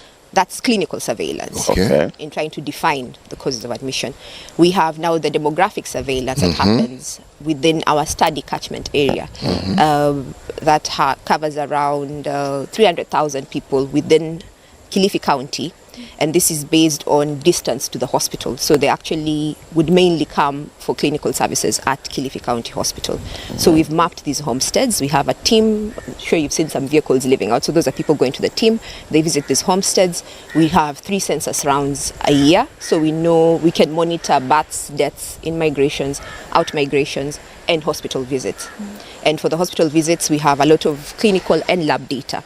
So that's the platform that most of our work is banked on. So when you talk of homesteads, is it random or is it purposive? How do you determine? It is purposive sampling. Yes. They, of course, with consent from the community, they have allowed us to map the area and to be able to identify them. So everyone living within the demographic surveillance system has a unique identifier. So I know where they live. I know the members of the homestead. When they come to hospital, I can link that this person came to hospital on this particular day. If it's a mother who's had a baby, when they go back and they find an infant in the homestead, they'll get the details of, so when was this child born? If deaths happen, we give the families time, to deal with the issue, and then we go back and do verbal autopsy to look at the causes of death. So there's a lot. It's a multifaceted approach with a huge team that supports this particular work. So most of the research is pegged on having that platform. Lastly, yes, The criteria that you use for choosing these homesteads, what is it? So you'd want to map out everyone. So unless someone has said they're not happy to be involved in the study, because you want the data that you present to be representative of the population in this particular area. So most of the homesteads are there. Unless someone declined to give consent, then they would not be part of the surveillance platform. Yes. Okay, so from the, I mean, the research is intense. It's day after day of trying to. The causes are known, and I guess is research going on that's going to point to beyond management of symptoms, from what you've been able to find so far here at KEMRI. I guess the question is there light at the end of the tunnel beyond management of symptoms for sickle cell? Yes, I believe there is light at the end of the tunnel. So one of the studies that we've done that has really given us good evidence is we recruited children between the ages of 3 months and 12 months. And this study started in around 2005 all the way to 2011. All the children born within our demographic surveillance area, we recruited them into the study. So we screened them for sickle cell and fed back the result. The ones that we tested, so we had about 16,000 children that we recruited over those years. We tested them. The ones that tested positive, we invited them to our clinic and told them, you have this condition, but we'd like you to come so that we can do a confirmatory test and explain to you about the disease and how it is managed and, step by step. The ones who came over to the clinic and have been working, we've been working with them through this journey. They're now actually teenagers. They're in high school, most of them. We've seen a better survival just through simple measures as knowing that your child has sickle cell disease. The parents also knowing. So you teach the caregiver to be able to identify the symptoms that require immediate hospital admission and what they can do and rush their children to hospital. But also just early and simple interventions that are actually there. So making sure they have all their vaccinations. If they need anti-malarial prophylaxis, they get it. If they need to put on penicillin, they're on penicillin. And the main thing, which is hydroxyurea, which is the drug that is currently in use, them being able to access that. That has given the better survival, because before it was known that they wouldn't even reach the age of 5. But now we are seeing a whole cohort of children. So we started the clinic in 2003, and up to now we have 800 regular clinic attendees. They come every 3 months, and that has really improved their survival. So beyond just giving them that, the education and training that the caregivers get has actually made a huge impact in how they're able to manage the disease. Is there new research, or are there new findings that you've come about? Because we paid a visit to you yesterday at the lab and at the clinic. Is there new finding looking at this disease that KEMRI then has, through KEMRI, that you've come up and seen this is something new that would then be able to apply a new intervention to? So we have a clinical trial that's ongoing. So initially, hydroxyurea has always been there in the market, but had never been tested within the African population to see whether it's actually safe to use it and whether it's feasible to actually administer it. So we've had a clinical trial that has been ongoing for the last 5 or 7 years, and we've actually been able to document and show that it is safe for use. We have 150 children who are on the clinical trial, and the data from the trial is very supportive of the use of hydroxyurea within our local setup. We are hoping to be able to do this work further and just look at the use of hydroxyurea at a community level. With research, you have a lot of detailed following and all that, but then now you want to look at it in a pragmatic setting where there are limited equipment and resources. Is it still, are we able to use it safely? So that's the type of research that we're moving on with. But we also have, yesterday there was an article online that we now have gene therapy has been done in Kenya, which I think is really, really impressive, that the fact that we actually these treatments that are there and available in the Western world are actually getting closer to us, and we might be able to easily access them without having to go out of the country. That is actually. Can you talk to us a little bit about gene therapy? What is it? So actually what has happened in Nairobi is it's a bone marrow transplant. So the main treatments that people are accessing. So hydroxyurea just enables you to live and be able to live your life. But if you want the actual treatment is a bone marrow transplant or gene therapy. Gene therapy is out of reach for us, but it's essentially being able to using biotechnology to modify the genes and add. So it's a gene that you've inherited, being able to edit your DNA and insert the right gene that you need to be able to produce good red blood cells. That's the ultimate treatment. So by editing your DNA, what are you doing?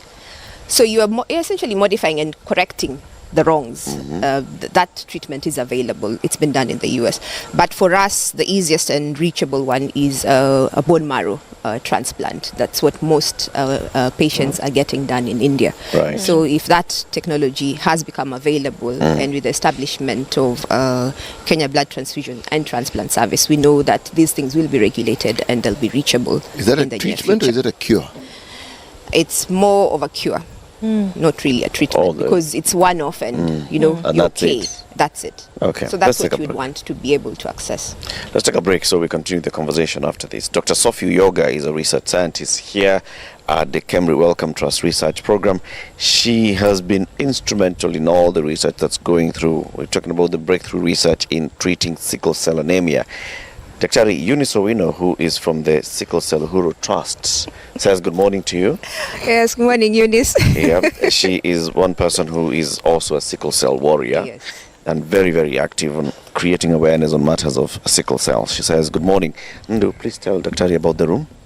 All right, so the room. It's the room is on fire. It's interesting technology as well.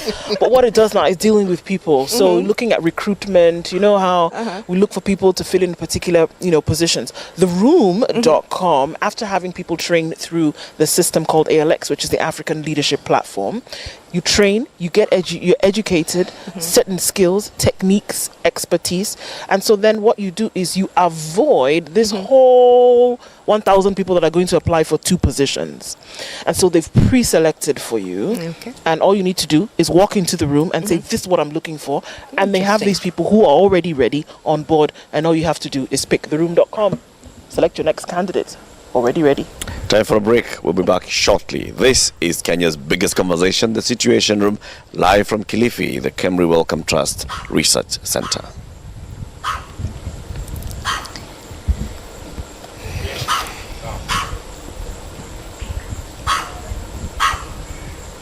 All the bikes in the world.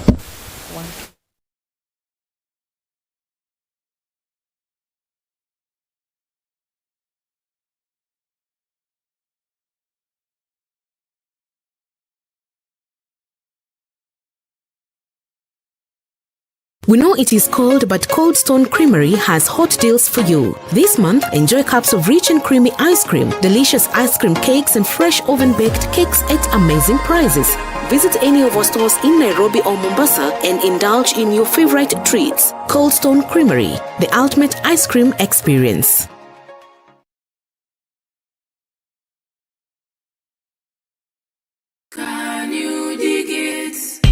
The biggest motor show event is happening and you better plan to be there. The Digger Motor Show is finally here. Yes, come and enjoy an array of top-of-the-line cars from the best dealers in the country and what they have to offer. To all the petrol heads, classics, and bike enthusiasts, this is something you don't want to miss. Make sure you bring your family and friends to experience the motor madness like never before. Happening on the 21st of October 2022 to the 23rd of October 2022 at KICC Nairobi.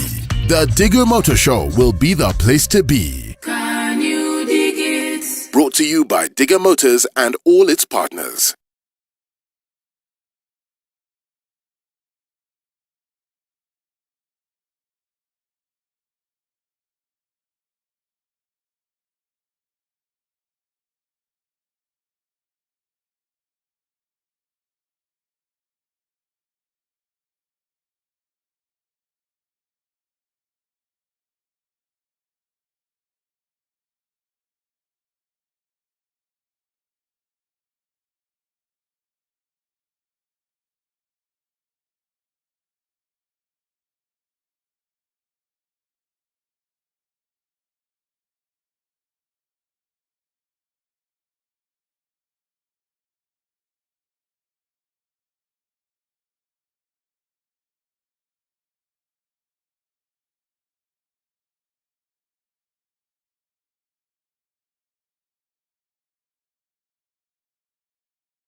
When you're impeached, you're impeached. When you're sentenced, you're sentenced. Madam Chief Justice. Until the sentence is set aside.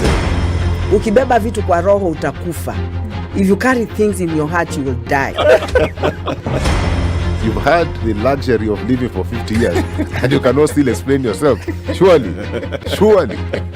Oh my God. The reason for which you went to school and then gathered experience, that reason must be paid for. All right. Oh, okay. This level. Shape up or ship out. Levels don't change. No. It's about shipping out. You know my business partner here. Shipping out. Are we talking about the sheep in the bathtub? Or the sheep man. Emmanuel used to tell us a story of they were in school and they've been told to write composition about a ship. His classmate raises a hand. Teacher. 3, 2. Everybody, welcome to Kenya's biggest conversation. Heri Latifa, Muga, Madam Du, nimesalimia wote sana. Tumepokea salamu, asante sana. Hapa Garissa today the weather is very good, only that baridi inatupeleka mbio sana. Sasa baridi ni degree ngapi hapa? Hata sijui lakini madam tunakauka sana. If you want to follow the money trail, you've got to think like a thief to be able to catch that thief. A slap from a friend is better than a kiss from an enemy. You remember the kiss of Judas Iscariot? Iscariot. Yes. Is the one that imetuweka kwa hii mashida yote na mataabu kwa sababu of that kiss. Yet the slap of Jesus Christ when he slapped those guys wenye walikuwa wanauza mboga ndani ya kanisa took them to heaven.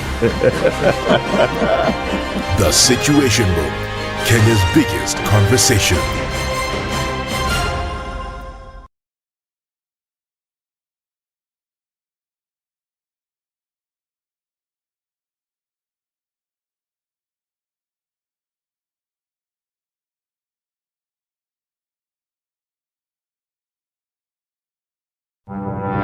Hey, it's getting hot in here.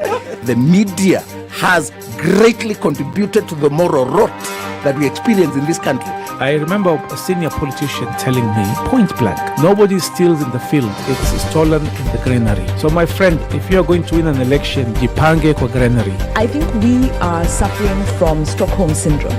Our violator and abuser is also our redeemer in our mind. The whole political class, looking at cloudy conditions in Nairobi, currently at 22. Taking a look into Nyeri, 17, and thunderstorms for some parts of the morning. Out in Nakuru, 19 degrees and rain this morning. Eldoret is also raining at 18. Kisumu, thunderstorms at 25. And we're looking at thunderstorms at 21 in Kakamega. Out in Mombasa, sun is shining at 25, and we're looking at cloudy conditions at 25 in Malindi. Kilifi this morning, the sun is shining, so we're told, at 25, and we'll see highs of 31. Looking out then into Kampala, we'll see highs of 27. It's a cloudy morning as well in Dar es Salaam, going to highs of 30. Johannesburg at 17, currently cloudy conditions, and Lagos now with rain at 24. We'll see highs of 30, and in Kinshasa it's 22. It'll go to highs of 29 and lows of 17. 10 seconds.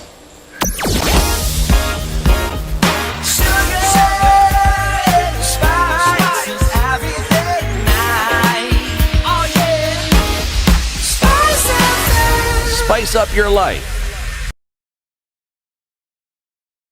And we're likely to see that for some time as we continue into traffic hour. Let's take a look at Westlands, where it's coming in heavy from Wayaki Way, and that's coming off James Gishuru, getting onto that drift from there.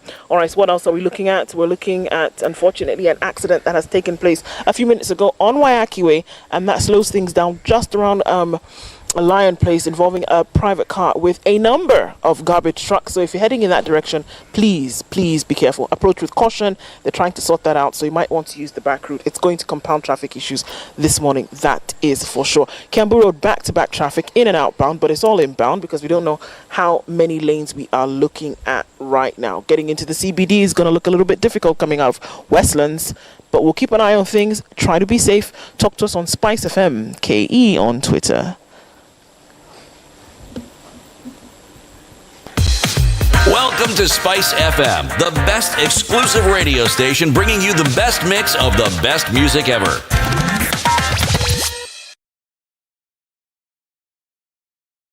Mature, intelligent talk every morning. Spice up yourself.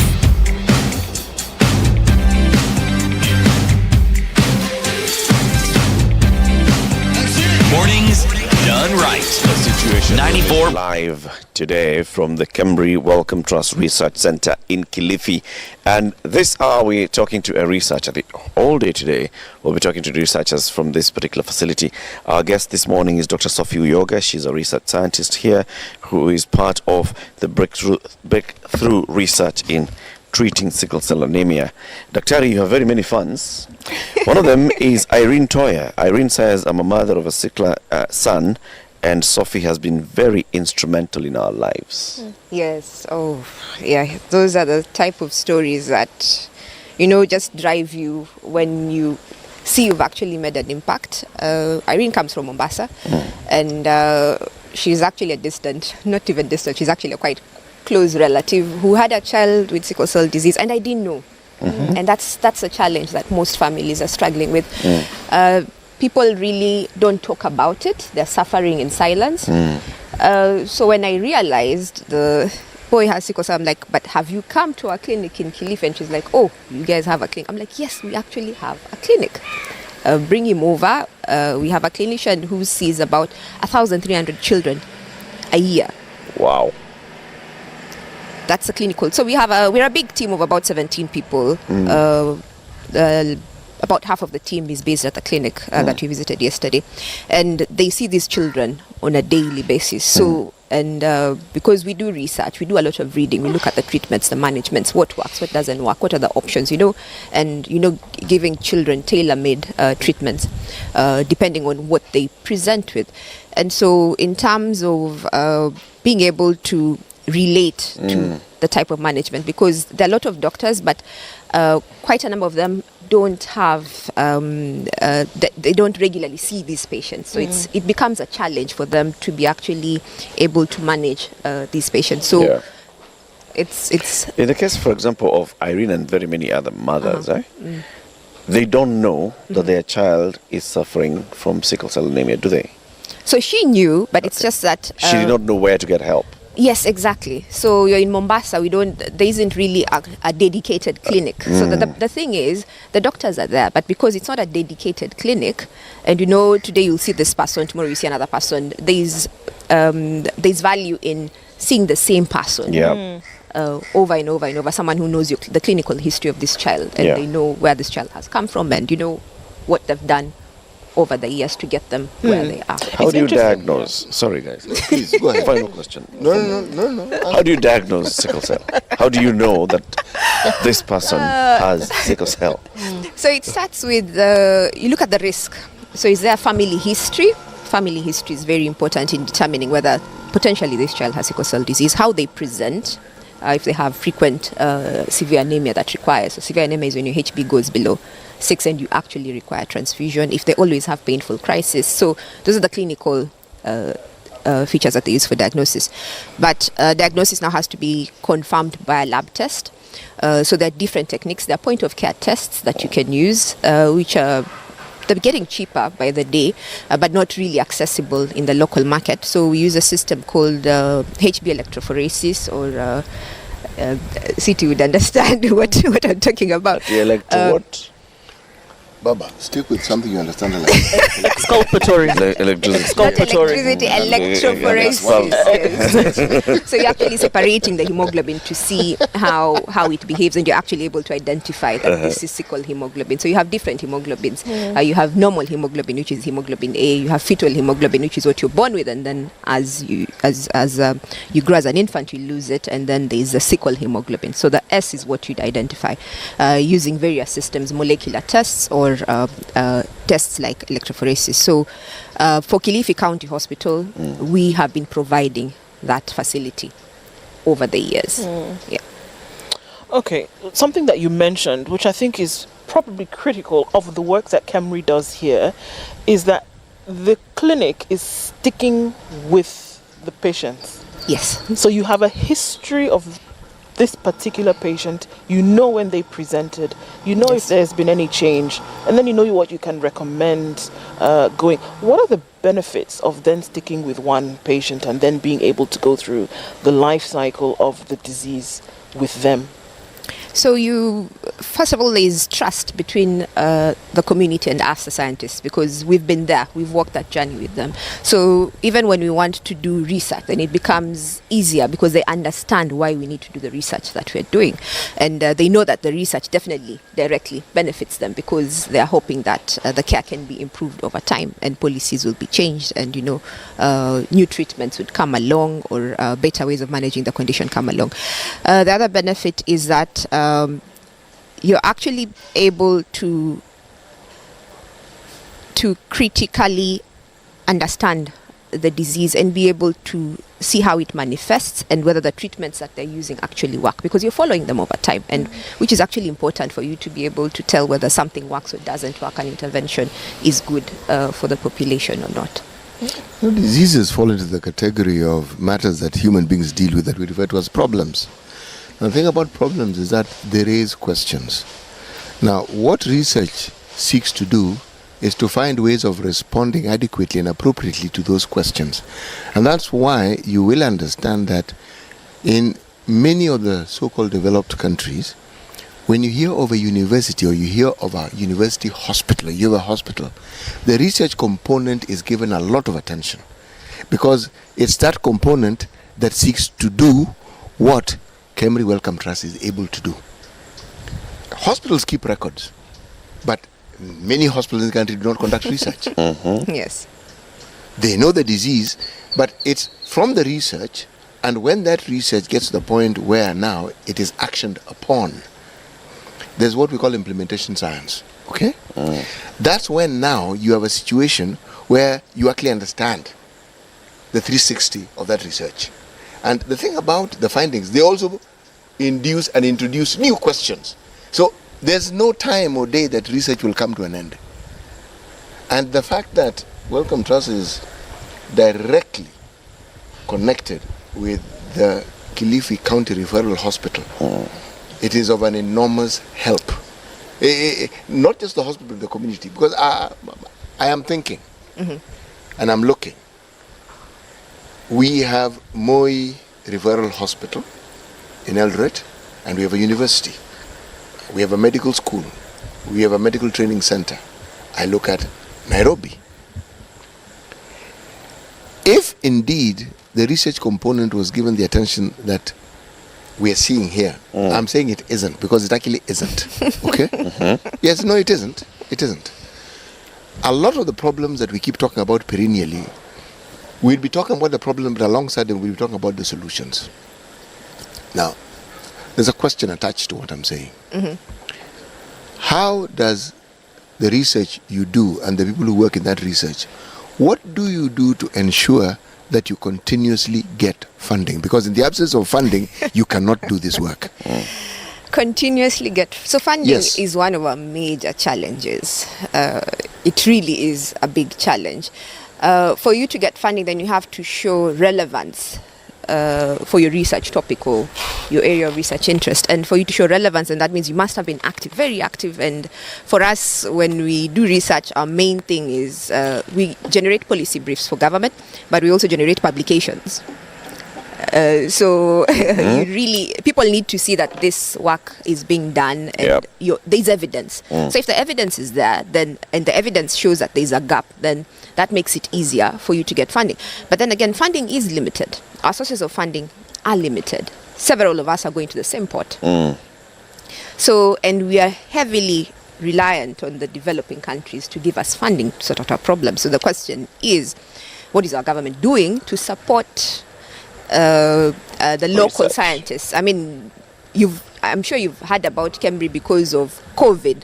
COVID put us in the limelight. We did a lot of work, and people appreciated the importance of research in COVID because the evidence was there, and the evidence is what drove the policy and the management of the pandemic. So I think the thing is, as much as we're saying there's limited funding, I think there is an opportunity for government to fund research. There's no limited funding. The government currently, until the day that William Ruto tells us how he's going to cut that 300 billion shillings, is spending some 300 billion shillings that it should not be spending. Exactly. Okay? Yeah, we'd like a bit of that 300. True. I mean, again, of course, we look at things which, like the Abuja Declaration, which talks about, health receiving, at least a good chunk. Now, even within that, there is also the call for research to demand a good chunk of that. We're looking at many things. There could come a time where, and like you said, there's a light at the end of the tunnel. There could come a time where, look, we're done and dusted with sickle cell, and the footprint then reduces significantly. There's still other work that needs to be done. So what would be the encouragement? What would be the call to say, look, there's a disease burden that's still pretty heavy. There are many interventions that are still required.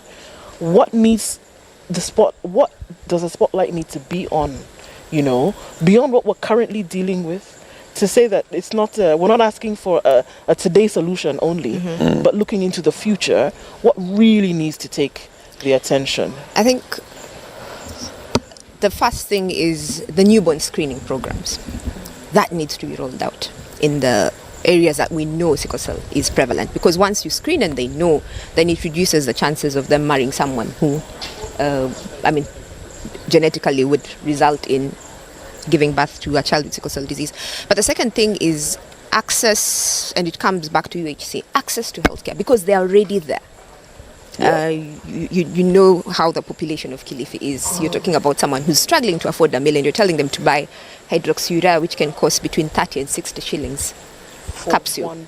And this is a lifelong medicine that they have to take. So that is a challenge. You're asking them to come to the clinic every 3 months. That comes at a cost. You have to pay consultation fees. You have to pay for the lab tests. Who's going to pay for that? There's transport. Because Kilifi is not just the town. Exactly. Yeah. So if they can be able to get some buffer in terms of management of the condition through NHIF, I think that, for me, that would be perfect. Yeah. Do they need to come to the clinic every 3 months? Yes, because the prescription is for 3 months. You can't give them a prescription for a whole year. But also just to monitor them and just make sure that they're on the right track. But if they're stable, they can get a prescription and source for the drugs wherever they are, so they don't have to come. But then the next thing would be, because we are within the referral hospital, would be have these services accessible at the health centers closer to them, if that would be possible. Then that would reduce the issue of distance and them having to come all the way for management. So that would require, KEMRI Welcome working with the county government to basically roll it out to that health center. But the county government is already doing it. So you visited the pediatric clinic. We have an adult clinic that runs within Kilifi County Hospital, and as the children get to the age of 18 years, once they're through with high school, we transition them to the adult clinic. So Kilifi County Hospital is already doing it. They're doing a good job. They just is it taken down to the health center facility? No. It's at the Kilifi County Hospital. It hasn't been devolved, How then we can sort out some of these other challenges, which is the transport, the time taken, and all these challenges. If I know that I have clinic every 3 months, and you also, Sophie, you know that I have clinic every 3 months, and this is where I come from, how possible is it for that service to come to me every 3 months? It is possible. So we have mapped out, we know where our patients come from. The county has that information. So if they had the capacity, so in terms of human resource, the individuals have to be trained in terms of knowing how to manage these patients, and the drugs and have to be available at the health center. Then it will be easier for that to be rolled out. It is very much possible. It's just a matter of availability of so it's scaling on the side of government to make sure that this can then be done. Would you see it as an opportunity to then reawaken the use of community health workers here? Definitely, yes. Because then you have them. And I remember just looking at some things that have happened in other counties where community health workers then were supported with, the very basic kit that they needed. would this be an avenue through which this could happen? Definitely, yes. If they're trained, have a training package for community health workers, and they would be able to support, because they're the ones within the community, they know the people who are affected, they can be able to identify the affected families and give them the right information, and have a referral system now to the health centers, and be able to do the diagnosis with the point of care tests that can be done using just a finger prick sample. And once that is done, then you can now bring them the first visit. They can come to the main clinic, because also at the clinic what we've realized is the interaction within the parents. They've actually been able to form a support group for the caregivers, which is actually quite helpful, and they're able to encourage each other. So there's a bit of support that they can get from the referral hospital, but definitely a lot of it should be devolved down to the health centers and through the community health. Do you ever see somewhere within these communities you have peer groups? I'm thinking of the structures that were formed in the care and treatment of HIV, where you have people who actually have the disease getting together. Yes, the support group is useful, but what about people who actually have the disease? So it's there, and they're actually more vocal. So Eunice, the one who, Eunice Owino is a sickle cell warrior. Yes. And we are getting more and more of them coming out and being able to interact, so that the caregivers and the parents can see that actually their children do have a future. And the children actually can see that you can survive with the disease and become whoever you want to be. It's not a death sentence. So that is there, and we are slowly, so within Kilifi, we have the caregivers support group, but we also have the adult sickle cell patients who have now formed their own group, and they're talking and they're having those discussions. We just need a bit more advocacy, and they need to be a bit more vocal, and they're getting support to be able to do that. Because the stigma element that one encounters with sickle cell could be an even greater hindrance than everything else that we're talking about when it comes to actually receiving, accepting and moving with whatever healthcare process that are available. Because the stigma comes in especially to the children, right? Yes. Because even this adults, child, even adults, because you're not able to do much. You're not able to do much, and you can imagine when you're getting to the age where you need to have a job.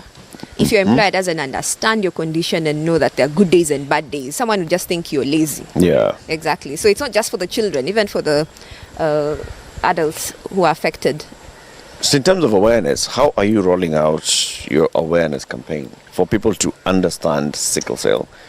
Everybody in the community. We've been able to work with the patients and the caregivers, and we have been able to develop a 32-page comic book called Sickle Cell Heroes. I have it here. Yes, and we are telling the story of our patients, we are telling the story of our caregivers. It's not Sophie telling the story, but we've worked with them.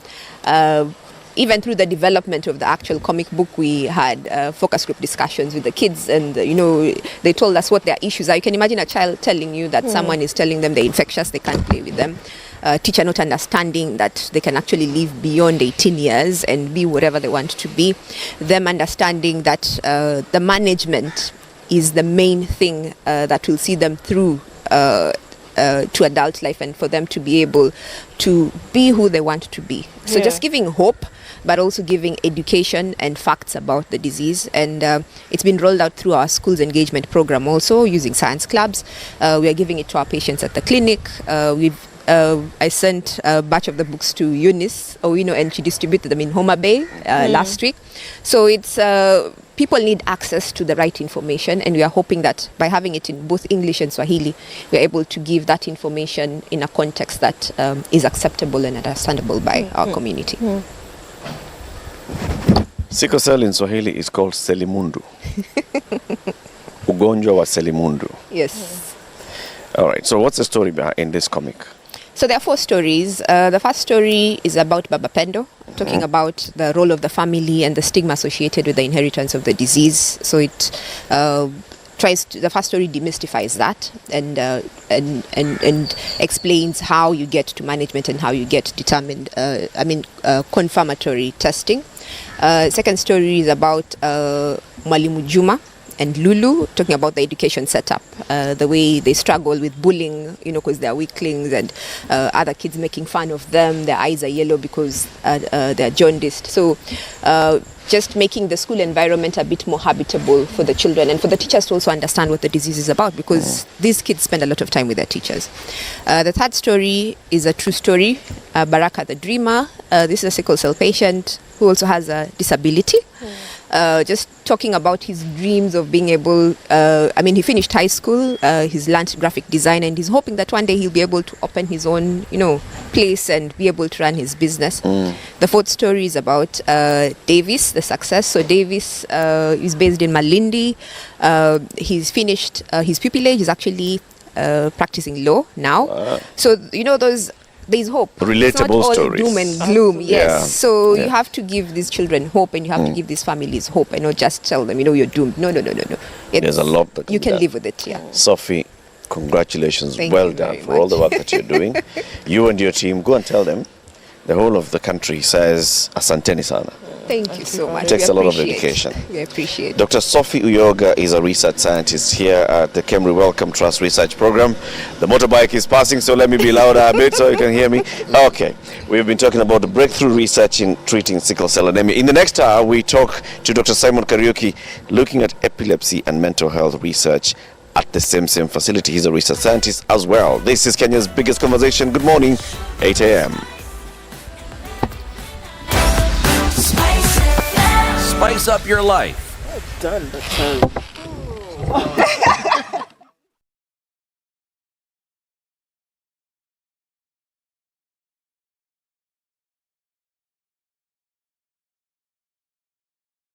This is News. I'm Dennis Asetov.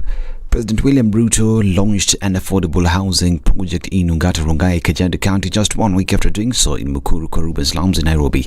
The president assured private sector landowners that they were ready to work with them to achieve the construction of 200,000 houses annually. Ruto further said to achieve the construction of affordable houses, construction materials will be standardized. Mimi nimekuja hapa just to confirm to private landowners, to private developers that the government of Kenya is willing and available to work with you. As so long as you are in the affordable housing realm, we are going to work with you on matters to do with mortgage, in mobilizing Kenyans to own the homes you are building, because we want this program to be a joint program between the public and the private sector, because that's the surest way of us succeeding. In these two-bedroom houses in Ongata Rongai, you will be able to pay between 8 and 10,000 shillings for a period of 30 years to own them, according to the president. The housing construction project is expected to create 2 million jobs, mostly targeted at young people.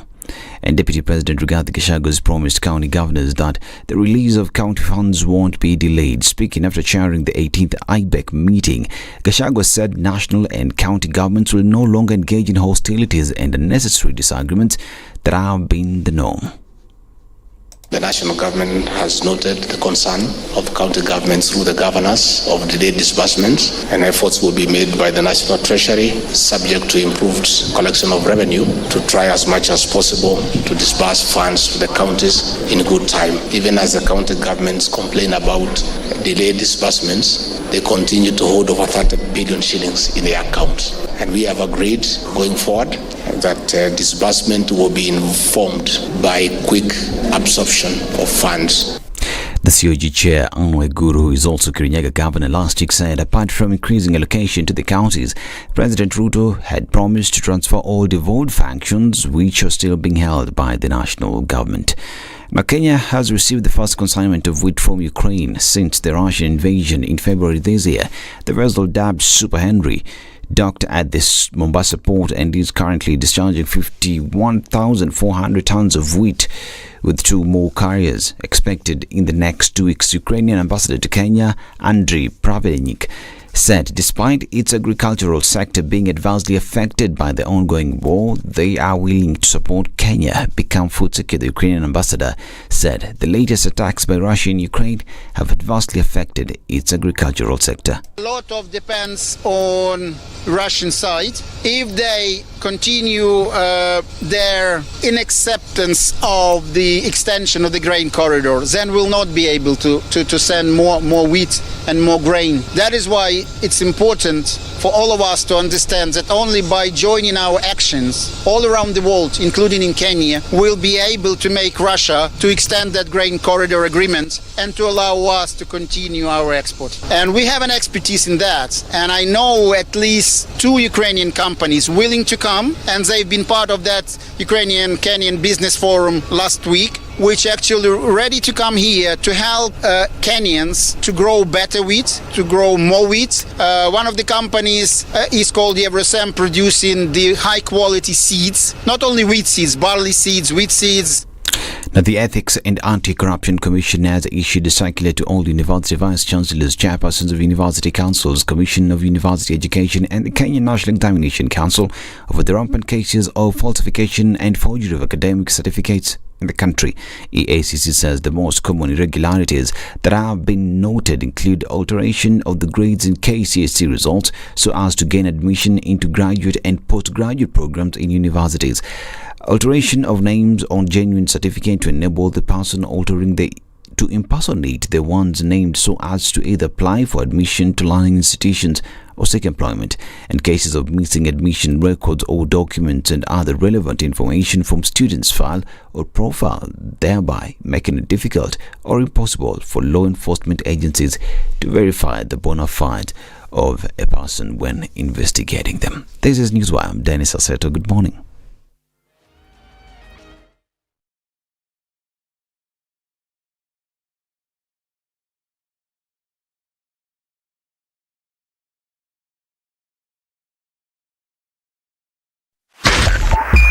.5 SpiceFM, Kisumu. When you're impeached, you're impeached. When you're sentenced, you're sentenced. Madam Chief Justice. Until the sentence is set aside. Ukibeba vitu kwa roho utakufa. If you carry things in your heart, you will die. You've had the luxury of living for 50 years and you cannot still explain yourself. Surely. Oh my God. The reason for which you went to school and then gathered experience, that reason must be paid for. All right. Oh, okay. This level. Shape up or ship out. Levels don't change. No. It's about shipping out. You know my business partner here. Shipping out. Are we talking about the sheep in the bathtub? Or the sheep man? Emmanuel Talamu used to tell us a story of they were in school and they'd been told to write composition about a ship. His classmate raises a hand. Teacher, are you talking about a sheep or a sheep goat?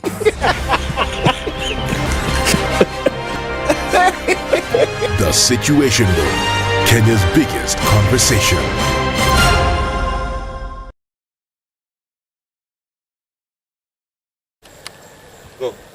All right, into the city, we're still looking at quite some traffic. If you take a look at the Thika Superhighway, then coming through to the Pangani underpass, that is still pretty heavy. Limuru Road has shown up in full swing today, and we're looking at bumper-to-bumper traffic in and outbound. Moranga Road is also doing the same as you get to the Globe Cinema overpass, as taking you into Moy Avenue and other parts of the CBD. Let's take a look at Westlands, where that accident happened at Lion Place just on Waiaki Way, and because of that, we have tailback traffic all the way on Waiaki Way until folks on James Gishuru have decided to go somewhere because they're not there anymore.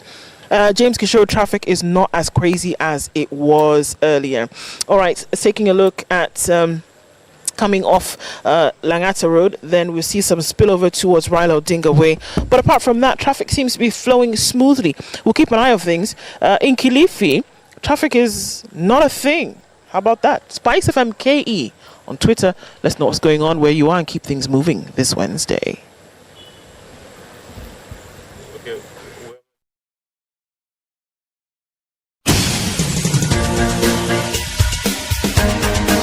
This is The Situation Room, the home of hard-hitting political commentary and penetrating insights about the state of the nation. This is a talk radio experience like no other. The Situation Room, a place for hard truths, debates, and elevated conversations. The Situation Room, witty, political, engaging, deep, controversial. In the room, we have C.T. Muga, researcher, academic, seasoned political observer, a fountain of wisdom in these politically uncertain times. Ndu Oko, Nigerian by birth, Kenyan by choice, communications expert, Pan-Africanist, a truth seeker and believer in people power, and Eric Latif, agent provocateur, the man in the chair, seasoned journalist, news hound, a man who believes in punching up, not down.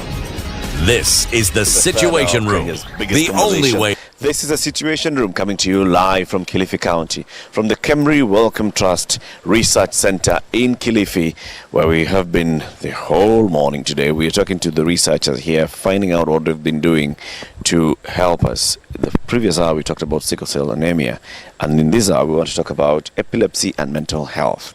We have a guest, but before we welcome the guest, CT will give us the proverb. But before he gives us the proverb, we'll tell you about what's happening in Mombasa on Sunday, which is the virtual run.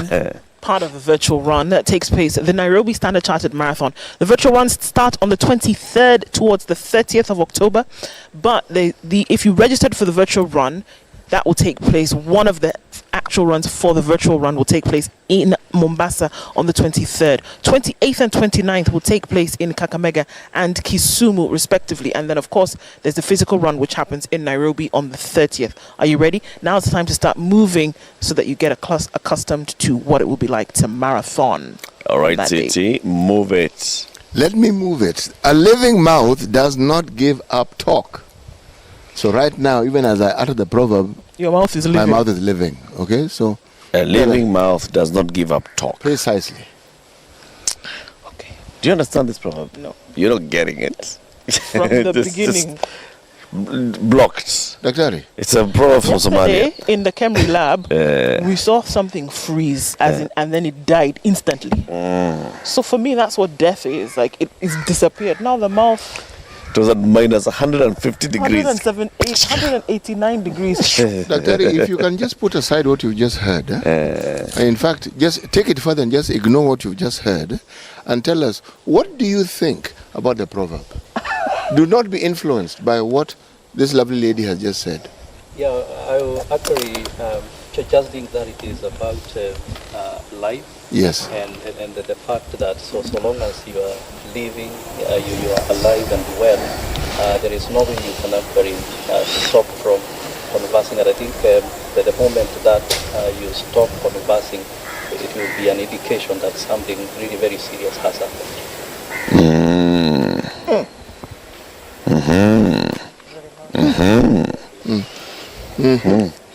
Even CT hadn't thought about it that way. Dr. Simon Karaoke, Simon with a Y, is a research scientist at the KEMRI Wellcome Trust research program. And he's here because we want to talk about the work that they do, epilepsy and mental health research. Dr. We visited a facility yesterday and we were told this is where Dr. Karaoke spends his day. And you were in fact in there spending your day, but you were in a meeting, so we were not able to have a long conversation. But one of the people who was working with you in the program was telling us about it and telling us the good work that you keep doing, the good work that you do. We found very many people who were queuing to see the various specialists. And then we were told by your assistant that all these are patients of epilepsy and they come here regularly to get support from your facility. And you've been conducting research on the connection between epilepsy and mental health. Now let's start with the basic definitions. What is epilepsy? Thank you very much for having me. So epilepsy is a very serious neurological disorder, which means that it affects the brain. And it has to be a very enduring condition. So you must have it for a long period of time for us to conclusively say that you have epilepsy. What's a long period of time? So it can be anything after 24 hours and more, but the clear definition here is when we talk about you experiencing seizures, which we usually think that should not be caused by any immediate identifiable causes, you must have at least 2 of those unprovoked seizures, and they should be 24 hours apart. So if you have 2 of them within 24 hours, then that is not going to be considered as epilepsy. So the doctor will have to wait until when you experience another one outside the first 24 hours. And once you have those ones, and then they can confirm the fact that they are not due to an identifiable cause, such as an acute infection, maybe a hand injury has just happened, or maybe you had not eaten well and you had low blood sugar. Once they rule out that, then they are going to make a diagnosis of epilepsy. And it's usually based on clinical history only, based on what the patient is going to tell you. Although immediately after we make the diagnosis, then we can follow up with other investigations, just actually to clarify and to refine that diagnosis. And I think what is most important when we are talking about the diagnosis of epilepsy is to distinguish the disease from the symptoms. Because I talked about there being a requirement to have 2 seizures. So seizures are the manifestation that you see when somebody has epilepsy, and they can manifest very differently. So majority of us are usually familiar with what we see on TV, somebody having some movement, then losing consciousness and falling on the ground. But there are so many other forms of epilepsy that you can have, which will have to do with behavior changes, sometimes abnormal sensations, and just some very, very mild alterations in awareness. Is there one cause of this? And if so, what is it? Yeah, so anything that can actually affect the brain can cause epilepsy. But I'm going to speak in reference to the settings where we are here in Kilifi and also in Kenya, and just highlight a few of the causes. And one of the main causes of epilepsy in this setting is the birth-related complications. So that is birth trauma, especially for children who are being born at homes. And then the second most important cause in this setting is the brain infections. That we have a number of brain infections. Malaria is number one, especially when it is cerebral malaria. Then we also have meningitis, and we also have other virus infections that can affect the brain. Then there is also the contribution by the hand injuries, and many of you will be aware of the fact that motorcycles transport is really thriving in these areas, and more often than not they are involved in accidents, and then they experience traumatic brain injuries, which later on can lead to epilepsy. And just recently you were having some conversations with a researcher who is working on sickle cell. So sickle cell and other conditions such as stroke would also be very important causes of epilepsy in Kenya. The thing that caught my attention as you were introducing this topic was seizures. Clearly, there are many other conditions that can bring about seizures. Please just walk us through some of these things so that one can understand that just because you have a seizure doesn't mean you have epilepsy. So what are these?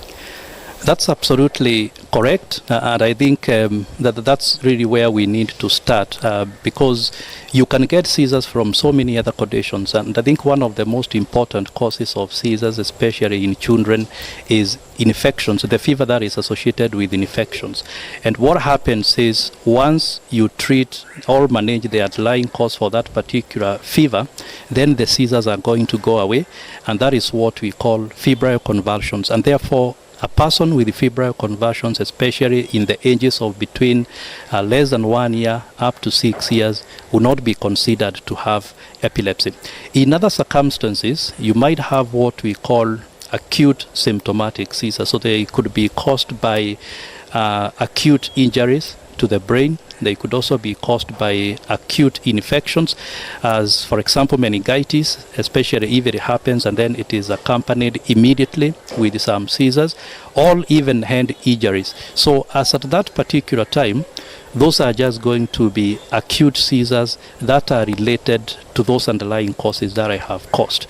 And you might not consider them to be epilepsy. However, subsequently, after some time, a person who has experienced those kinds of seizures has a very increased elevated risk of developing epilepsy many years into the future. So we may not be able to tell when, but it is just that the process is usually started by those seizures at that particular time.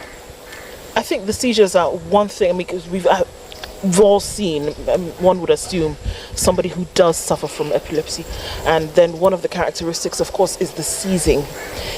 Is it because now the research that is being done, the work that is being done at your clinic here, is it possible then to present with how would you know one would be presenting with epilepsy in the absence of a seizure? Or are you saying that one of the symptoms that would then guarantee this is something that you would look for is the seizure? Yes, so I would answer that question from the perspective that you can have two types of seizures. So the first one is the convulsive seizures, and that's what you are talking about. That's what everyone can be able to see. That's what the clinician and the patient can be able to observe. And when they come to the clinic, they may be able to tell you that they had that, and they might even have a video of them convulsing or even seizing. But there are also so many other types of seizures which we call non-convulsive seizures. And I think that's where you are asking the question, which is very important, because it highlights the hidden burden of epilepsy. These non-convulsive seizures are very difficult to see, and sometimes they might just manifest as very subtle changes in behavior, and therefore all even slight change in awareness. So somebody just loses attention very briefly, and then if it's a child at school, the teacher would just be accusing them of being inattentive, whereas actually they could be experiencing epilepsy, but it is not known. So we usually do some... Wait a minute, I don't get that. Say that again. So somebody is in class, one moment they're attentive, and then the next they seem to have zoned out. Yes. And that is a seizure? That is a seizure. So it's a type of seizures that technically we usually call absences. So they usually last very few seconds. And actually when you are talking with this person, you may be able to observe because they will actually get out of touch with the reality momentarily, and then you may start seeing that their eyes are blinking very fast like that, and then they are back in. And the easiest way to tell is just asking the parent or any other caregiver, including even the teachers, whether their child has ever been suspected of being inattentive at school. So if you hear such kind of terminologies and explanations, then you start suspecting that they could be having non-convulsive seizures. So we also have another form of non-convulsive seizures, so which we call previously complex partial seizures. That is associated with a bit of confusion, and you just start to see a person sort of like fabbing with their hands just like that, and then forgetting what they were doing. If they were actually crossing the road, whether there is traffic or not, they just continue crossing, and therefore unless you intervene, then they will be at a very great risk of experiencing an accident. All those things that you've said, birth trauma, brain infection, could be cerebral malaria or meningitis, head injury, none of them has the word mental health. Now you're conducting research on epilepsy and mental health. Where is the link? Yeah, so we started first on epilepsy because it's a condition that we've studied for a very long time here since the year 2001. And then with the time we realized that majority of the patients who are coming to our clinics with epilepsy were also experiencing mental health problems. So specifically depression, they could also be having anxiety disorders, and they could also be having psychotic disorders. In the literature, it's estimated that about 20 to 50% of these persons with epilepsy will have these mental health problems. But what is most interesting about the co-occurrence of epilepsy and mental health problem is the etiology. So are these mental health problems directly caused by epilepsy? Are mental health problems the ones which are causing epilepsy? And that sort of like becomes an egg and chicken relationship. But we could also have a situation where this person might have experienced a brain damage early on in life, especially the causes that I have talked about, hand injury for instance, and then that damage ends up actually giving you two outcomes. So the first one being epilepsy and the other one being mental health problems. And we also have, for example, the genetics. And genetics is having sort of like changes in your cells or DNA that could actually lead to both of the problems. So it is important, very important indeed, to consider mental health problems in epilepsy for the following reasons. First of all, a patient who is presenting with the mental health problems and they have epilepsy are likely not to respond very well to treatment unless the mental health problems are addressed. And then this usually brings together the caregivers. So you have the psychiatrist managing the mental health problems on the other side, and then you have the epilepsy specialist managing the epilepsy condition on this side, and they are not working in coordination. when you give some antipsychotic medications, for example, antidepressants, what they usually do is they will lower the seizure threshold, and therefore this patient continues to experience more seizures despite being on epilepsy drugs. So they're taking epileptic drugs, and they're also taking antidepressants, some antidepressants. So those antidepressants ends up actually increasing their likelihood of experiencing seizures. Therefore, if you identify that they have mental health problems, then you are going to make very smart decisions there, and you'll either advise a psychiatrist that don't use these kinds of treatments because they are going to make this person experience even more seizures. Yeah. To be clear, is there a direct link that this person now may be suffering from mental health issues as a result of the disease? Are there certain things then from your research, what you've been able to find, that this person might be in a depressed mental state or, any other kind of mental health as a result of, whatever it is, that the stigma attached to the disease, the condition that they are, where they're not really aware of themselves, being extremely vulnerable when they have an episode? Do you see that linkage? Yes, I see that link, that I like the way you've put it, because the first point is actually the point you've concluded with, because of the psychosocial challenges that this person is experiencing, discrimination, lack of inclusion into the social activities in the community, unemployment, poor marriage prospects. So that usually causes a lot of distress, which might manifest as mental health problems. And therefore, in that case, we'll say that there isn't a very direct link between the disease and the mental health problems, but there is an indirect link because obviously of the psychosocial challenges that the patient is facing. But if we want to establish indeed whether the mental health problems are related to the epilepsy disease, the only thing that you can do is make sure you understand when the epilepsy started. So if it is started before the mental health problems, and then you can observe over time, and then you see the mental health problems developing, then there will be a very, very good case that must be related to the epilepsy disease. But we are also aware that sometimes when you use some epilepsy drugs, they can actually increase your risk of experiencing mental health problems. So then again, you have to routinely monitor your prescription pattern and see whether the mental health came because of introduction of a certain epilepsy drug.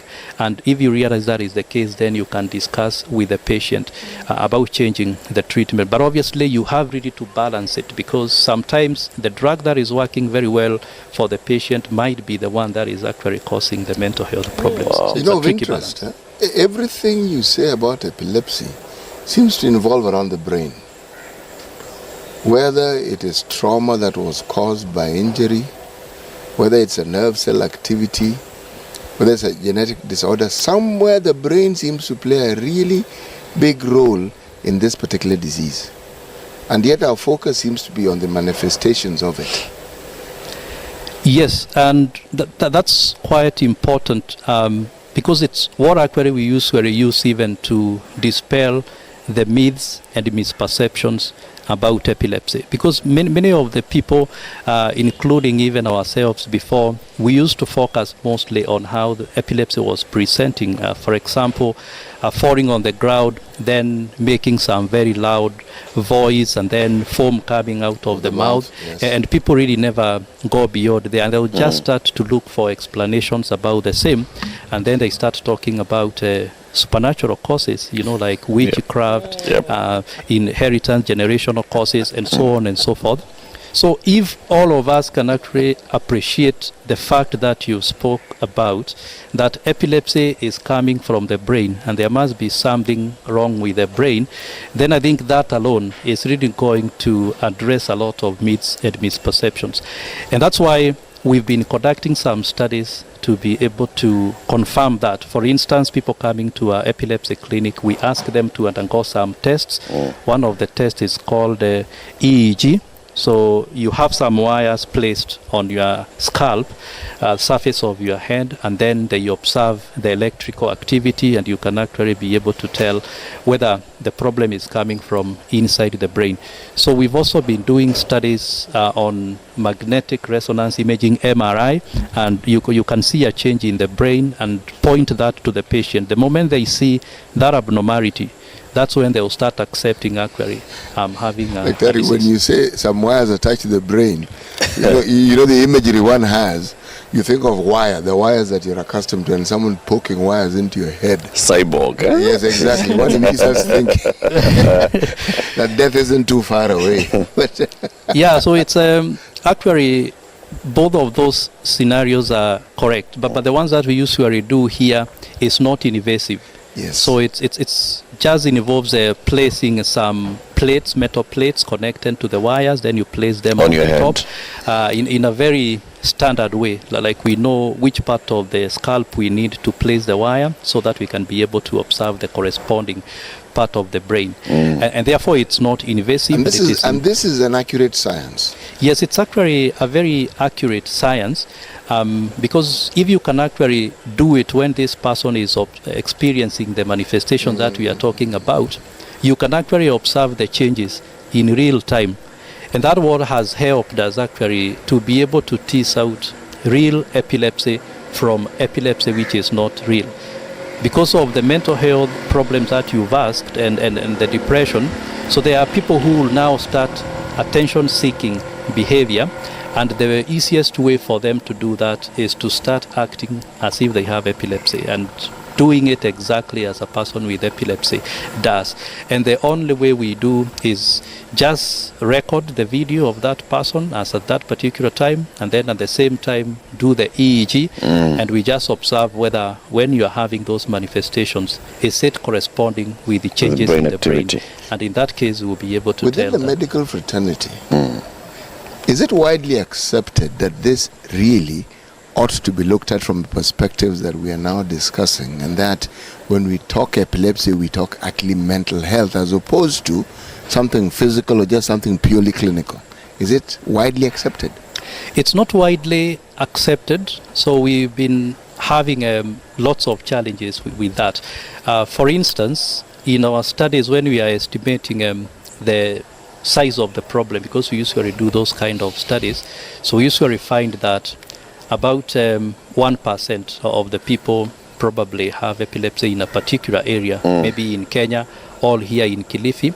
But later on we realized that is not including another 1% of the people that are experiencing other forms of epilepsy, some of which might even look like mental health problems, the ones I called non-convulsive forms of epilepsy.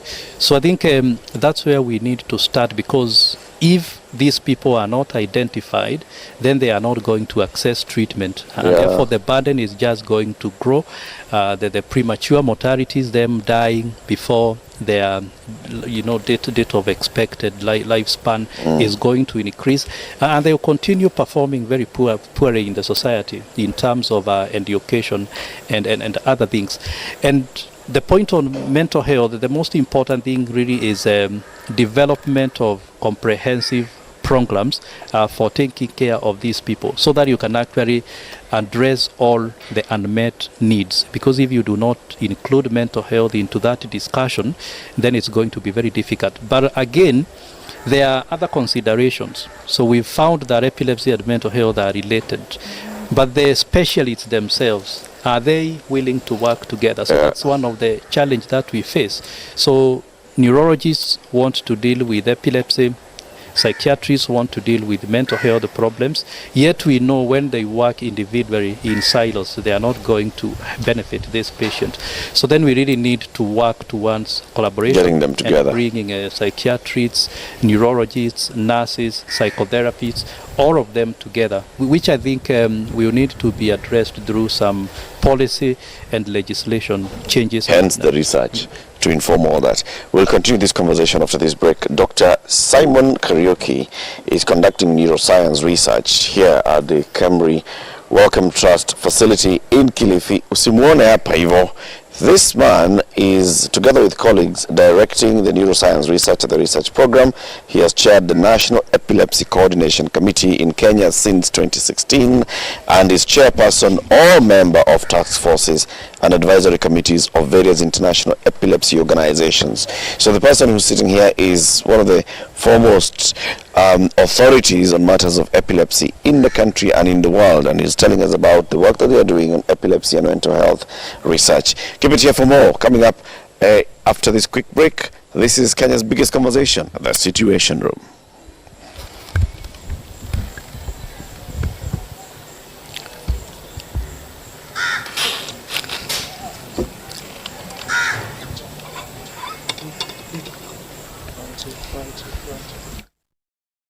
This is the Situation Room, the only way to start your day. Forgiveness is always conditional. Even before God, there's nothing like unconditional forgiveness. Government doesn't pay you pension until you retire. In fact, they have no money for you. The day you retire, they look for it. This country is punishing many young people. These young people are more susceptible to be deceived, to be taken advantage of, and they're more susceptible to be bought off. Let us also talk about where we want our country to go. You know, we are a population of very young people. We're in a state of capture. The judiciary is under duress. Parliament is in the pocket of the executive. You don't sit and wait for the regime to topple itself. It will never do so. By the way, let me tell you, these guys are so persuasive. I'm telling you, they can persuade you to sell your grandmother. I'm telling you, they can sell sand in the desert. City, has anybody on this program said to you as a guest, say, "Oh, shut up, we don't want to be told what to do"? Has anybody that kind of... Has anybody been I will not listen. A bit of advice? Because you're working on the premise that we should all pay heed to these proverbs. It's a very suspect notion. This is the Situation Room, the only way to start your day. Everyone remembers the ambition they first had when they started their business. A business holds promise. An idea could blow up and change lives anywhere on the planet. But the best idea is not worth much if it can't be executed by a solid team. Introducing The Room, the talent solution that provides a global network of tech talent, relationships, and resources dedicated to drive growth and innovation in your business. Hire tech talent and pick from qualified software engineers, cloud developers, web developers, and data analysts, all vetted and trained to Silicon Valley standards. The way we work has changed, and subsequently, so should the way we hire. Visit theroom.com today and discover how we can improve your business.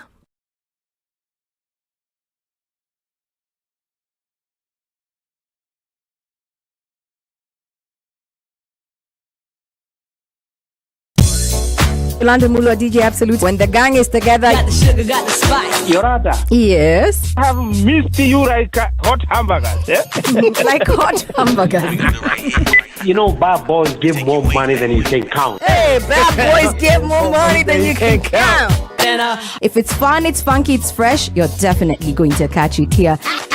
I don't know what you do every day from 11 a.m. to 3 o'clock, but if I were you, I'd tune in to Sugar and Spice only on 94.4 Spice FM, Nairobi.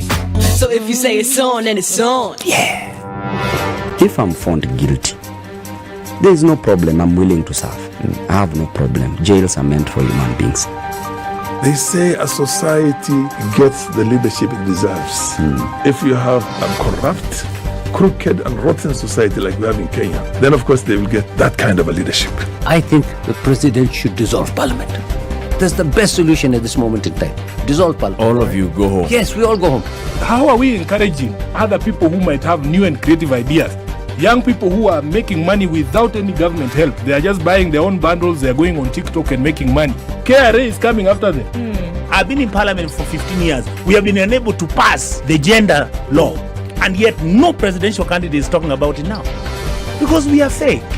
The truth is, all the men refused to vote for that law. What did Sonko do to Pumwani maternity hospital? Yeah, he with cleaned his it up. own money. Cleaned it with his own money. That was him as an individual. Yeah. And I did not say he was cleaning his own money. I was saying he cleaned Foot, mouth. foot, mouth. Eric. Okay. The Situation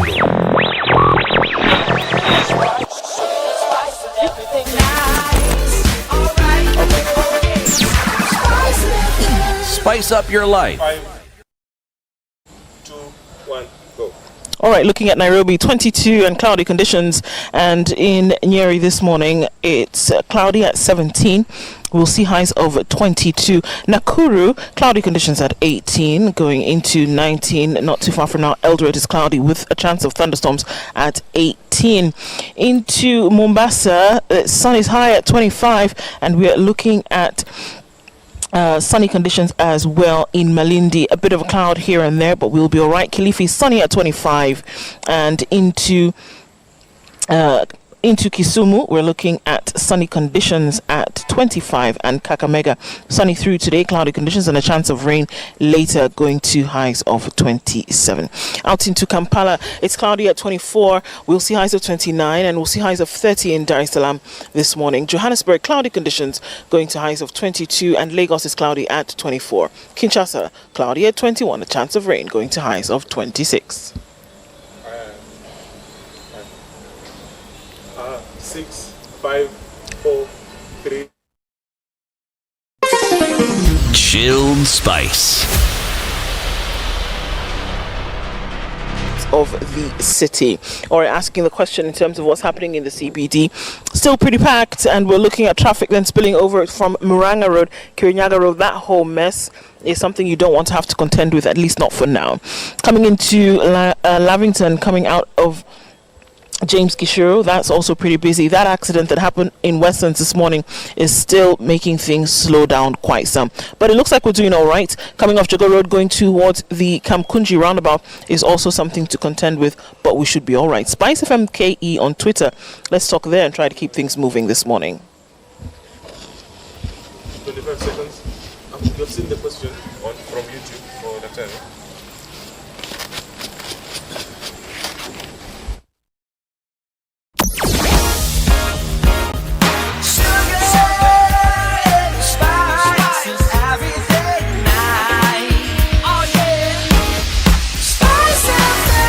Spice up your life. Mature, intelligent talk every morning. Spice up yourself.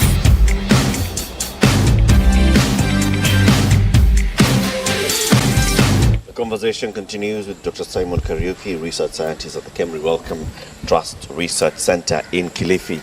He and his team have been conducting research on epilepsy and mental health at this facility, and he's been telling us about the connection between epilepsy, mental health, and why those two disciplines need to work together in treatment of patients of either epilepsy or mental health. Esther Kabiru has a question for you, Dr. Okay. She says, I have an 11-year-old and she experienced convulsions, saying her eyes were shaking and later she convulsed. Please advise on what I can do urgently. Yeah, so I think that age is an age at which epilepsy can occur, and one of the most common forms of epilepsy is what is technically known as the juvenile myoclonic epilepsy. And actually, from the word myoclonic, it can be associated with myoclonic jerks, so which might even include the eye movements and what have you. So that's what they are talking about. And I think the best thing, once you have a child at that age who is experiencing those kinds of seizures, is actually to immediately go and see a specialist, and go to the nearest hospital, go to the nearest clinic, and then they are going to do a very detailed clinical examination and the clinical history and do some further investigations just to confirm whether it is epilepsy or not. Also, that particular age is usually very tricky because it's a teenage age when children are experiencing lots of distress, and we've seen quite a number of them actually, coming with cases of unreal epilepsy, which are usually very difficult to tell to them, but only when you go in hospital is when those two differences can be made. Looking at the management of epilepsy and what you've then been able to do, again, going back to the research, which is critical, obviously, in all of this, with the medications available, has epilepsy then been a disease that is managed, a condition that is managed through medication? And there's a part B to this question. You mentioned also that some of the medication then being taken for the management of epilepsy could then cause psychological issues then which connects to the mental health. Whereby one would think that if you manage the epilepsy, that then you would not have these psychosocial problems that we talk about, the stigma, you know, the non-inclusion, the vulnerability. But it seems as though the opposite is happening with medication. Yeah, so good question. And the first point to start is actually epilepsy is manageable, so it's treatable, and that's the best word to use. We don't want to confuse that with curable, because treating epilepsy, the main goal is actually to reduce the seizures that we've talked about. But that does not mean that you've actually recovered from the epilepsy. Although if you can actually stay for like 10 years without experiencing any seizures following treatment, and then the treatment is stopped and then you stay without seizures again for about 5 years without the epilepsy drugs, then in that situation we start talking about remission. So the epilepsy is remitting, but we really avoid telling someone that it has been cured because it introduces some ethical concerns. They might come and sue you later on when the seizures reappear. So having said that, if you have access to appropriate treatment options, about 70% of the people usually respond to the treatment very well. Their seizures stop. And when I talk about appropriate treatment options, I'm talking about the old generation epilepsy drugs that are very common here in Kenya and in Africa. For instance, the phenobarbital, the carbamazepine, the sodium valproate, the phenytoin, but also the newer generation epilepsy drugs, for instance, levetiracetam, known as Kepler, and also lamotrigine, which is usually used in pregnancy. So the challenge that we are facing in Kenya, even if we say that 70% of the people can respond well to treatment, we are still struggling with access to appropriate epilepsy drugs. For instance, those two I've mentioned last are very, very effective, but they are also very expensive, and many people with epilepsy, because of the poverty that is brought about by the condition, cannot be able to afford. Therefore, the percentage of people responding very well to treatment in our setting will be far much less than the 70% we are talking about. So other than epilepsy drugs, I would also like to highlight that if you do not respond, because I've talked about 70% responding, 30% not responding, there are other available options. And one of the most common options is epilepsy surgery. And epilepsy surgery, some people consider it as a management approach that actually can cure epilepsy. Because what happens is you identify the part of the brain that is actually generating the seizures, you go in and then you cut it out.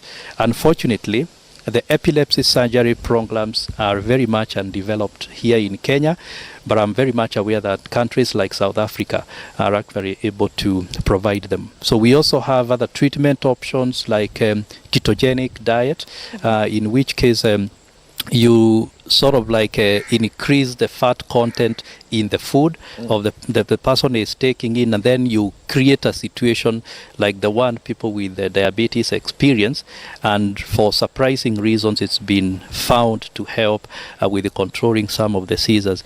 And recently we've had a very controversial management approach, and that's some products drawn from marijuana. So they have been used in high income countries and actually found to be helpful, but that discussion is still continuing because I think some further clinical trials and testing is needed before their effectiveness can be established. So then it would appear that it's possible to have an unconventional approach to the management of epilepsy.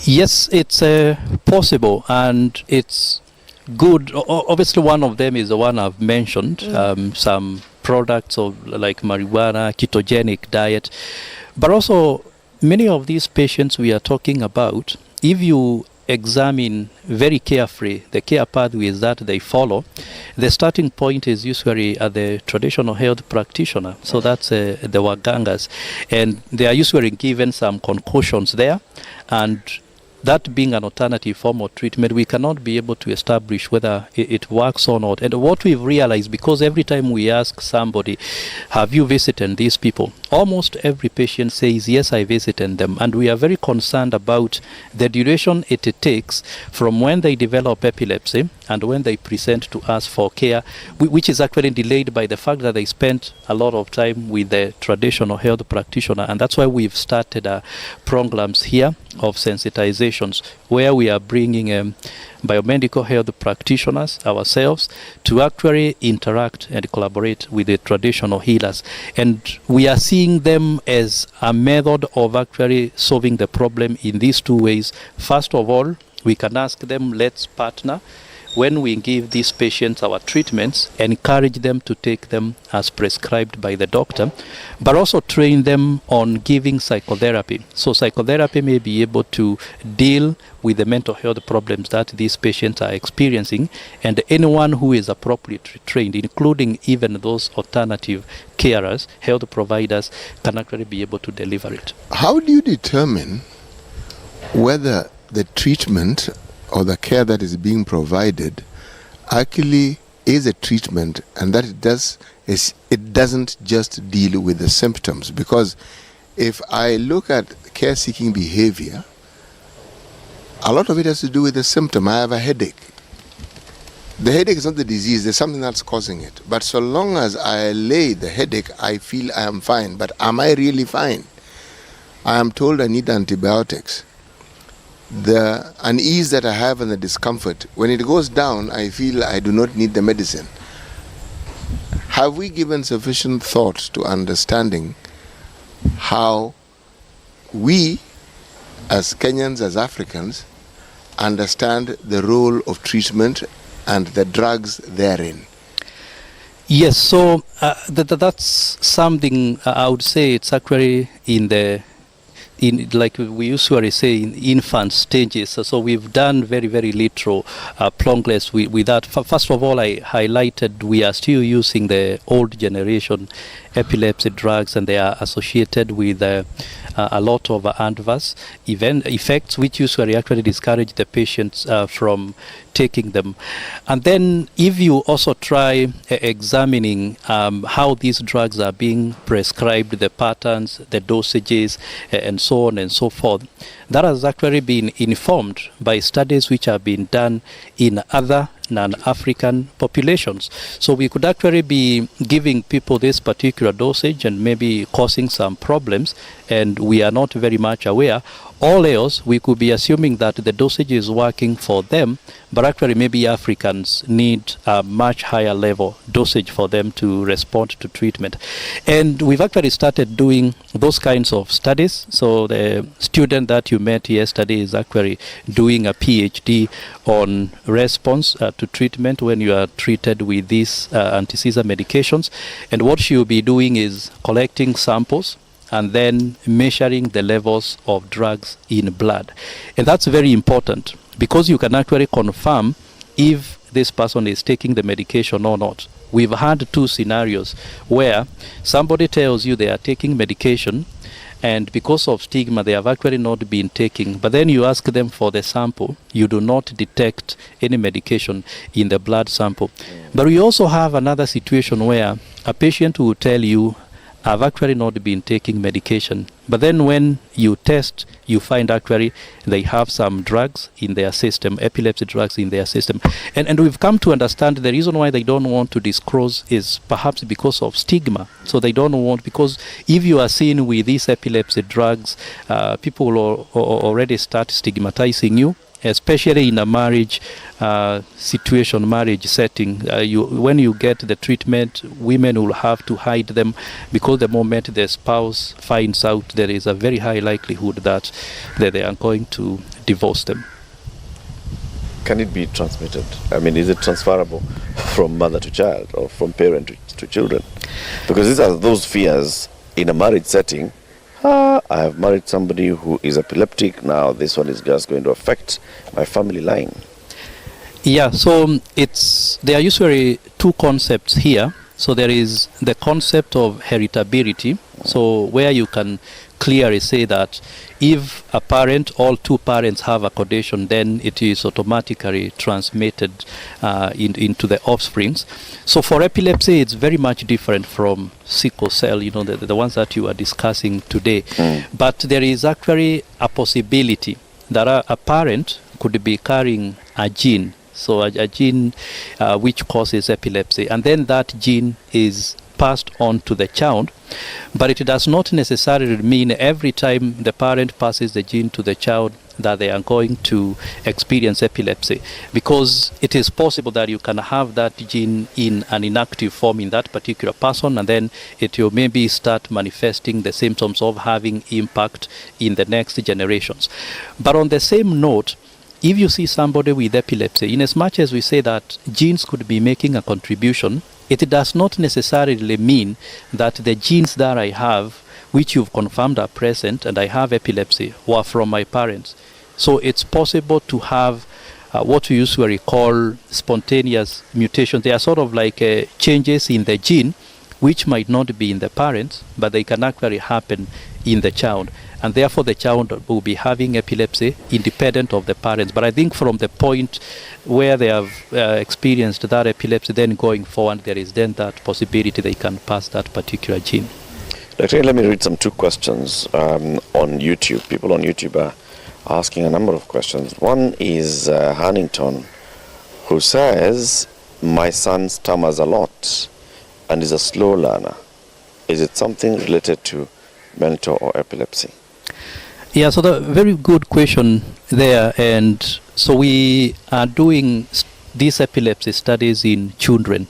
And in children, we are more concerned about some disorders we call neurodevelopmental disorders. And neurodevelopmental disorders include motor impairments, intellectual disability, like what they are indicating there, and also communication and expression challenges. So most likely that child has a neurodevelopmental disorder, and therefore they needed to see a developmental specialist, maybe a pediatrician, or even a developmental psychologist. But having said that, there is a very close relationship between epilepsy and neurodevelopmental disorders. We've actually done it here in Kilifi, and we found that children who have epilepsy actually are at an higher increased risk of developing those motor impairments, autism spectrum disorders, behavioral and emotional problems, and also communication problems. And that association, you can actually not tell which one is causing the other. So if, for instance, that child at the moment does not have epilepsy, the parent just needs to be on the lookout, because there is actually a possibility that in future they might start experiencing seizures, and therefore at the moment I would encourage them seeing a specialist. Okay, one more. Ken says, our daughter was put on KEMRI some years back. Her seizures stopped, but her temperament changed completely after that drug. Yeah, so it happens sometimes, and I think that's why we were talking about the treatment that you are using actually sometimes working for you. So it's a paradoxical relationship, but then at a price. And it can actually affect temperament. But another important drug other than KEMRI, which can also be used so much in children, is phenobarbital. And I'm highlighting this drug because it's very readily available in Kenya, and many of the people with epilepsy will be on that treatment. If you prescribe it in children, it would work in some instances, but then it's going to be associated with attention deficit hyperactivity disorder. And when you are prescribing it, you really need to talk to the parent and tell them, once you start observing these symptoms, please come back so that we can discuss whether to change the treatment or not. Okay, I hear what you're saying, but it looks like it has to be an all-round approach in terms of management. Now, if we're looking at children who present with epilepsy, they're of school-going age. When the management of epilepsy begins, do you see that there's a drop in the frequency of the seizure episodes? Do you see a drop in that? Yes, managing children with epilepsy is actually sometimes even more challenging than managing adults. it is because of the forms of epilepsies that they experience. Very early on, the brain is not very mature, so it still has this susceptibility to experiencing seizures. And then they have so many other epilepsy syndromes. Some of them called epilepsy encephalopathy. Encephalopathy means because of the many frequent seizures that a child is experiencing, and they are actually at a phase in life when the brain is developing, because actually many of us actually had their brains sort of like develop almost optimally in the first 5 years. So when you change that because of the epilepsy, then obviously the outcomes are going to be much poor. And when we prescribe medication, sometimes these children do not respond very well. And it is because of some various confusion that happen at that particular age. If you recall, I talked about febrile seizures, and febrile seizures are usually very acute, so they are diagnosed anywhere between 1 year and 6 years. So a parent might just assume because this child is falling ill, they are actually having febrile seizures, and therefore when they are given a treatment for epilepsy in the long run, so that they refuse to comply to that, thinking that this was just a fever and therefore these seizures are going to go away. So in that situation, then when it comes to the outcomes, like you've said, yes, treatment definitely will help, but the outcome in terms of education, participation, and performance will also depend on the damage that was initially done to the brain before the treatment was initiated. Dr. Ari, good work that you and your team are doing, and keep doing that work. And of course, you can hear there are very many people who are interested in getting a lot more information. So we'll engage you further on this in coming weeks and coming days. All right. Thank you very Dr. much. Simon Kariuki is conducting neuroscience research here at the KEMRI Wellcome Trust facility in Kilifi. They're doing some research on epilepsy and mental health research. Keep it here for more conversations coming up in the next hour. A very good morning to you. It's 9 a.m.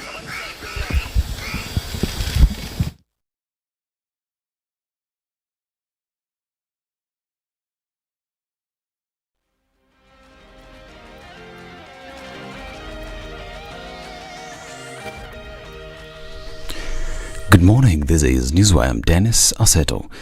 The newly appointed Directorate of Criminal Investigations Director Amin Mohamed Ibrahim has been sworn into office after his appointment by President William Ruto on Saturday, October 15th.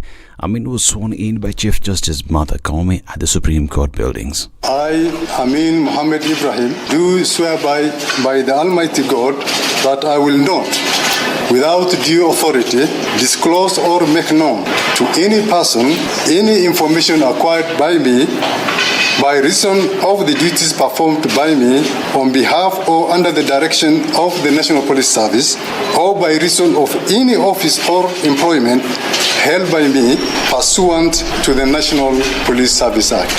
So help me God. Shortly after taking his oath, Amin took the podium to deliver his brief speech in which he pledged to serve with integrity and professionalism while adhering to Kenya's constitution. Amin also stated that he will work to lead the criminal justice branch in order to reduce crime in the country, such as graft and money laundering. He promised to work with other security agencies to achieve his goals within the confines of his mandate. You may wish to note, ladies and gentlemen, that until my last appointment as the Directorate of Internal Affairs Unit of the National Police Service, I have spent most of the years in the Directorate, that is the DCI, and I'm glad to say that I'm now back home. Similarly, I want to thank His Excellency Dr. William Samoei Ruto, the President of the Republic of Kenya, for this appointment and the trust he has bestowed upon me to lead the Directorate. This is a new chapter for the DCI, and I want to promise the President and the people of Kenya that we shall not let you down. Prior to his appointment, Ibrahim was the head of Internal Affairs Unit and had previously served in various capacities, including as the head of the CID Investigations Bureau and the Banking Fraud Investigations Unit, among others. Amin worked in the Internal Affairs Unit, where he investigated complaints against police officers. The National Police Service Commission had shortlisted 10 candidates to fill the position of Director of Criminal Investigations, left vacant by George Kinoti's resignation. Now, you will pay between 8 and 10,000 shillings for a period of 30 years years to own affordable two-bedroom houses. President William Ruto said this while launching the affordable housing project in Ongata Rongai, Kajiado County, just 1 week after doing so in Nakuru, Kwaruban slums, Nairobi. The president assured private sector landowners that they were ready to work with them to achieve the construction of 200,000 houses annually. Ruto further said to achieve the construction of affordable houses, construction materials will be standardized. According to the president, the housing construction project is expected to create 2 million jobs, mostly targeted at young people. And Deputy President Rigathi Gachagua has promised county governors that the release of county funds won't be delayed. Speaking after chairing the 18th IBEC meeting, Gachagua said national and county governments will no longer engage in hostilities and unnecessary disagreements that have been the norm. The national government has noted the concern of county governments through the governors of delayed disbursements, and efforts will be made by the National Treasury, subject to improved collection of revenue, to try as much as possible to disburse funds to the counties in good time. Even as the county governments complain about delayed disbursements, they continue to hold over 30 billion shillings in their accounts. And we have agreed going forward that disbursement will be informed by quick absorption of funds. COG Chair Anne Waiguru, who is also Kirinyaga Governor, last week said apart from increasing allocation to the counties, President Ruto had promised to transfer all devolved functions which were still being held by the national government. At the vetting of the 22 Cabinet Secretary nominees, President William Ruto announced last month enters the third day today at the National Assembly. 5 nominees are scheduled to appear before the 15-member committee on appointments that is chaired by Speaker of the National Assembly Moses Wetangula. Roads, Transport and Public Works Cabinet Secretary nominee Kipchumba Murkomen will open today's exercise, followed by Rosalinda Soipan-Tuya, who has been nominated to the Environment and Forestry docket. Tourism, Wildlife and Heritage nominee Penita Malonza will then take the stage before Zakaria Mwangi-Njeru of the Lands, Housing and Urban Development Ministry. Health CS nominee Susan Nahomicha Wafula will end the day's exercise with a session that is scheduled for 3:30 p.m. I'm Dennis Aseto. Good morning.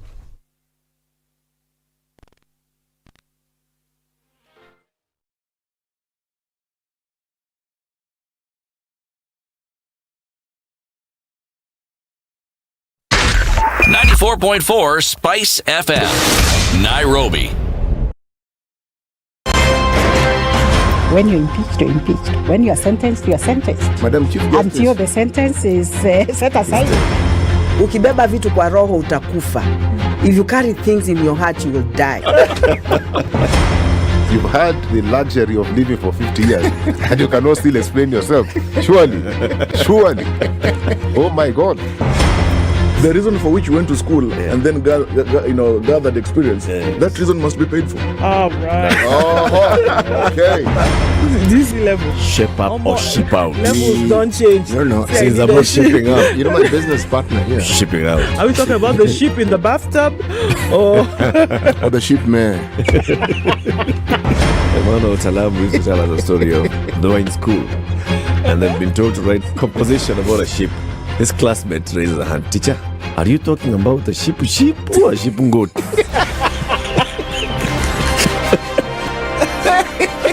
The Situation Room, Kenya's biggest conversation.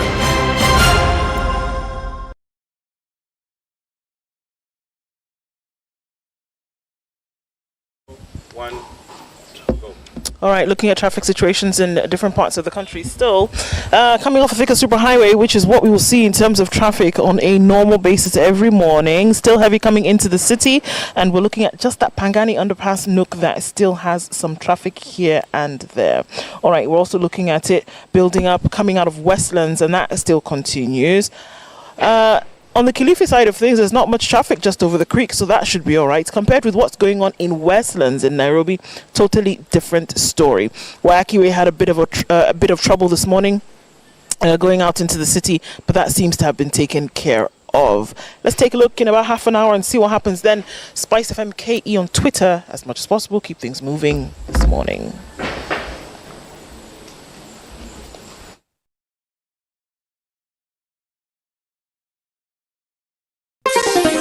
Chilled Spice.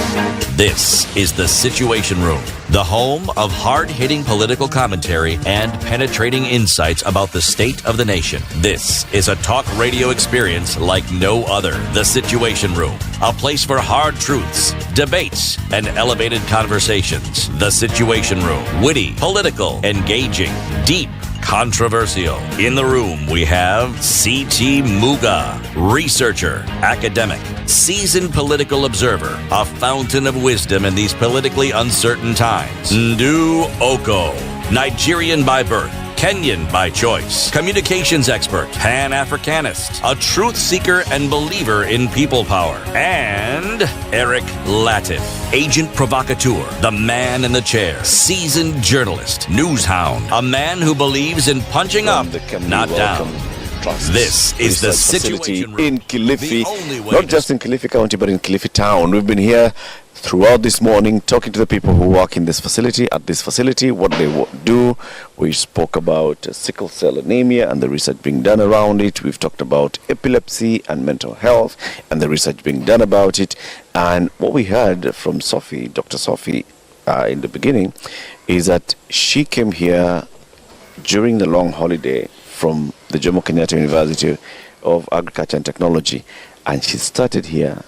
She has been here for 18 years now, and KEMRI has been doing a lot of this engagement with students across the country, right? That's what we want to talk about now next. Before CT comes in with the proverb from Somalia, let's talk about the room, which is on fire.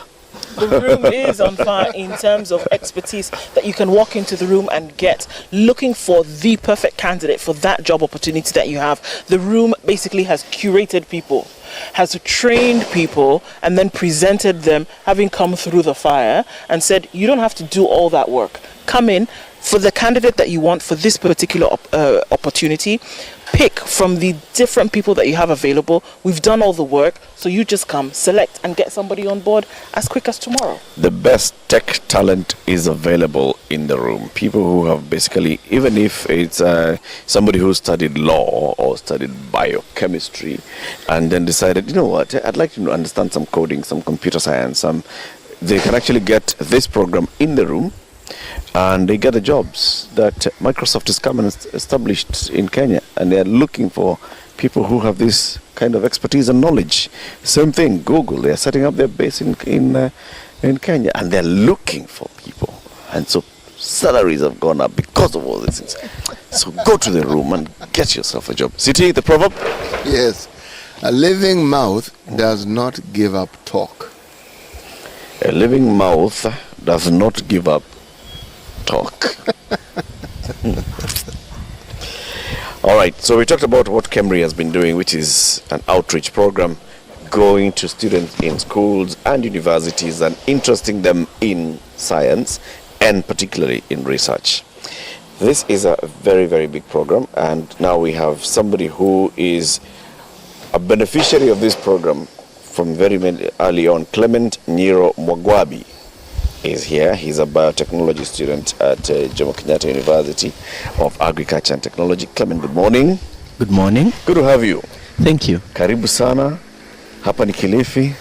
Sijui kama unajua bridge mahali ipo. Kwa hapo mbele. Town. Town up the creek. I can show you a few places. So you're a local? Yes. When did you first interact with KEMRI Wellcome Trust? So I was born and raised in Kilifi, so I don't think there's any place I do not know. So you're welcome to walk with me. I interacted with KEMRI. That is, an official interaction was in 2018. But KEMRI is such a big part of the Kilifi society or of the Kilifi community that it is hard not to hear about them, hard not to probably you're told some myths about what they do.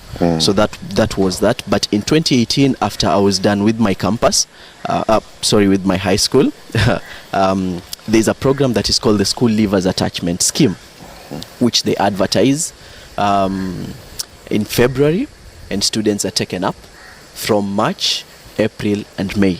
So you go around the program, you look at what they do, you get to interact with scientists, you get to learn from them, you get to help them in their daily activities. So that was in 2018, and it has been a wonderful experience from since then. So last program in 2018, and then you went to JKUAT. Yes. And you're here. Yeah. So that program was for 4 months, but yeah, you've overstayed. You're welcome. The beautiful thing about school engagement is that it never ends. Okay. And it moves with you. So the school attachment scheme, of course, you finish up with that one and you say your goodbyes, which are mostly emotional, if I should add, because this is such a wonderful place and everyone here is very welcoming. And I went to JKUAT to study biotechnology, and one very big thing that people tell me is that they think KEMRI influenced my career choice. Yes, they did, but not in the way that you might think. So walking into this program, I always wanted to become an engineer. I always wanted to be an engineer, and I was set to be an engineer. But KUPS did its thing. That is KUCCPS did its thing. And I got biotechnology. And that was very... that hurt. That really hurt. Even after coming to... Even while in the program. That hurt because you set your goals, you have your goals, you have... I am sure I am going to do this thing. And you think, and you can see you have actually met the criteria. Exactly. Whether it's a cluster subject and everything. Yes. And that hurts, you know. So when I got biotechnology, and remember this was something that I'd only had when I was in the program, in the school leavers attachment scheme. Something probably that didn't come out clearly is that for you to be accepted into the school leavers attachment scheme, you have to have gone to primary school in Kilifi County, gotten a B+ and above in your KCSE, and then you come do an interview. So imagine going through all that. So you think, I'm sure I can get this course of mine. And I'd heard about biotechnology here. Now I am going to take biotechnology in JKUAT. That really hurt. And I remember by that time Dr. Alan Davis was around. And when I told him about the biotechnology, he told me, okay, I will take you to the lab and I will show you somebody who's done biotechnology. You learn from them. You don't have to do it. Probably if you go to campus, you might try to change your course as that thing is allowed. And you'll see how it goes on. But just take it with an open mindset. And I got to the lab, and these are very fun people, very interesting people. He mentioned a few things that he told me you learn about these things when you're in third year, fourth year. And when I was in third year, fourth year learning about them, I was very excited. You know, I was flexing to my friends, you know, I was like, as you guys are doing this already. Exactly, I know these things, I've done these things, which was very interesting. So that kind of stayed my heart and allowed me to probably accept what I had not planned for. So what did you do during SLAS, which is the school leavers? What did you do? I mean, are we going through labs, doing admin? What exactly happened during this 4-month process? Okay. So what you do during the 4-month process is you have for every 2 weeks in that period, you're attached to a different section of KEMRI. So that can be IT, that can be the labs, that can be wards, both in the hospital and the wards that they operate in the hospital or are in partnership within the hospital, community engagement, which is also a very big thing, and such areas. So you keep on rotating throughout these areas. Again, it isn't school leavers attachment scheme isn't to force everyone who comes here to go do biosciences or to do something related with what KEMRI does, but it's probably to open your mind to very many things. So there are people who come here and leave to go become lawyers, doctors, and things that you might think they are not related to it, but to open your mind that there is more to life, you know, that probably than what you had in your high school. And that is a very interesting experience. So as you said, we went through the labs, we were in the IT department, we were in community engagement where we engaged with the community, probably in with the studies that KEMRI is doing in the community. So such kinds of places. When you clearly first came to this program, there are many things you didn't know. Yes. And once your eyes were opened, you could argue that you now knew. So tell us, what is biotechnology? What is biotechnology? Yes, now that your eyes have been opened and you biotechnologized yourself. Biotechnology, or the best explanation of biotechnology, is the use of life organism for the benefit of mankind. It looks like such a big word, but making yogurt at home, fermenting milk, that is biotechnology. And biotechnology is an art that has been around for very many years, and you probably use it even today. So that is biotechnology, the use of living organisms for the betterment or to help human life. You know what I've just heard you say? Yeah. Biotechnology is making yogurt. Of course. That's the simplest, and that's the best example you can give to someone. It's using living organisms to make yogurt, things. make other things which are also living organisms. Yes. So I hold on to something that you said, and then look at this SLAS, right? Because you wanted to be an engineer for the longest time. Yeah. And then now, obviously, you have a new hunger for doing all things biotech. Yeah. Do you think that the SLAS program then solidified this in your mind? Had it not been for the SLAS program, you'd have gone to COOPS and said, excuse me, can we try and work on something? But had it not been for the KEMRI program, whereby you were going through these different motions, seeing the different departments and the work that they did, and then seeing the effect that it has on life later, do you think that that has made you then realize this is where you wanted to actually be? That is a resounding yes. Because there is a very big disconnect in universities about students finishing their undergrad and probably getting lost, or you don't really know where you're going to be placed or where you're going to go afterwards. There is this entire rhetoric about graduates becoming entrepreneurs, which is a very good rhetoric, but we still need people in science places. So coming to KEMRI and interacting with people probably gave me a compass and probably this brainchild that this is probably where I would want to go to, or when I do this course there is a future for it. One thing that hurts so many university students is that you're doing a course and you don't know if there is a future in what you're doing. You're just doing it for the sake of the papers, and that is excruciating, that is demoralizing, and that hurts a lot.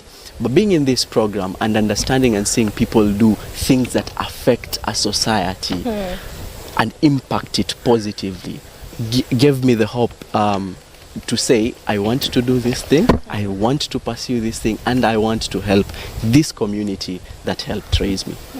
Yeah. So you had to be from a secondary school in Kilifi County. Primary school. From primary school. In Kilifi County. In Kilifi County.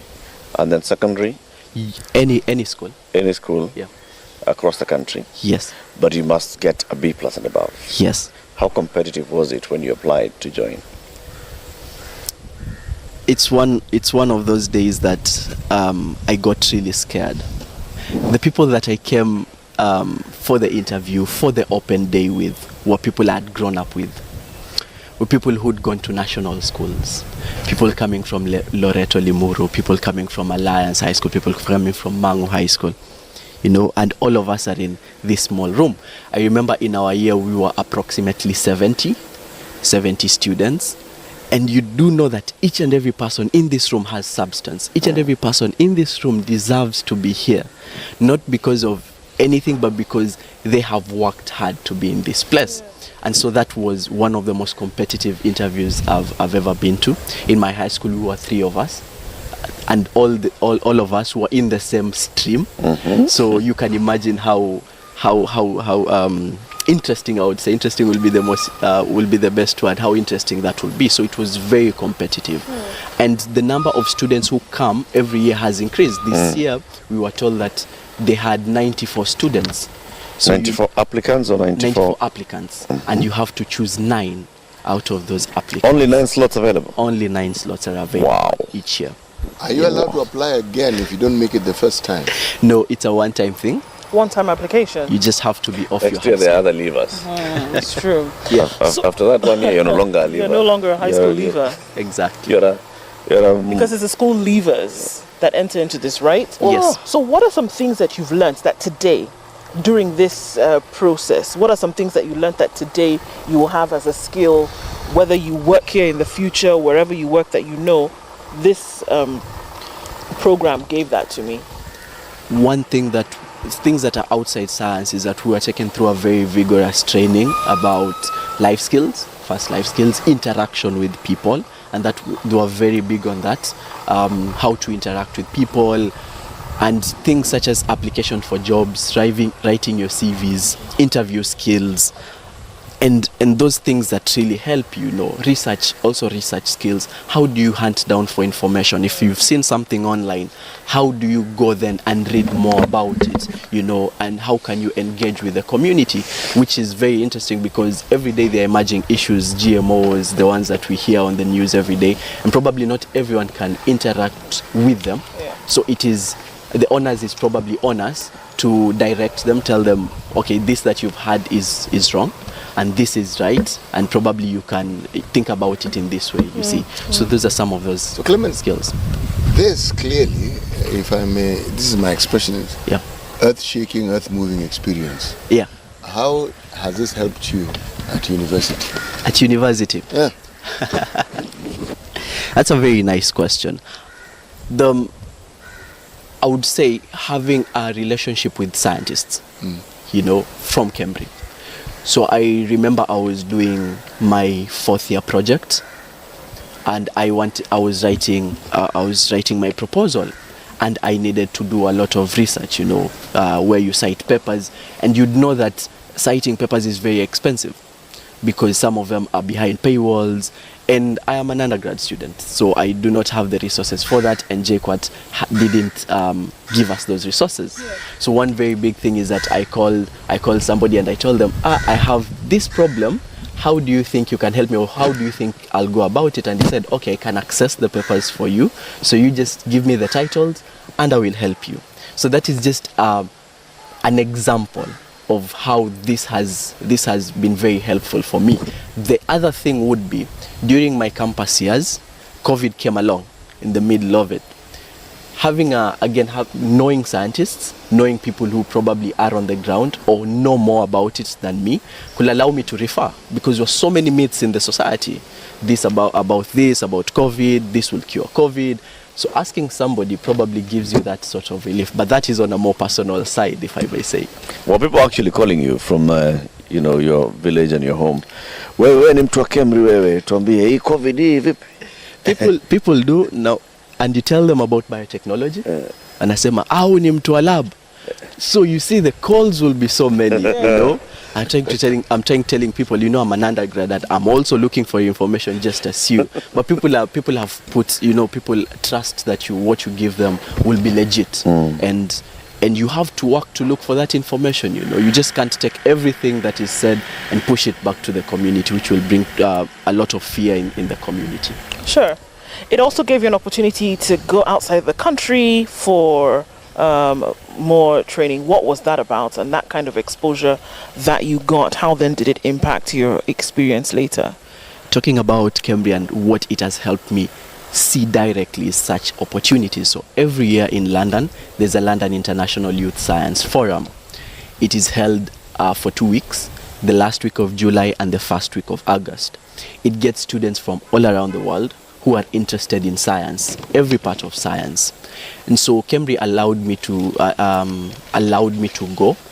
I was sponsored to travel to London by an uncharitable organization in the UK, and also KEMRI in partnership, so I was able to go. And meeting 700, we were around 700, roughly 800 students from around the globe, and talking about science with them, you realize that the science that we discuss in this country is the same science that is discussed outside this country. I have formed so many relationships with Africans, because we were sponsored as an African cohort group from Kenya, Tanzania, Zimbabwe, Rwanda, and you see that there are other Africans who are very passionate about this thing. So we learned a lot about science. We spoke to world-class researchers, professors in the prestigious universities, Oxford, Cambridge, and it was very nice even seeing the things that they are doing, because we even had visits to some of their labs. Yeah.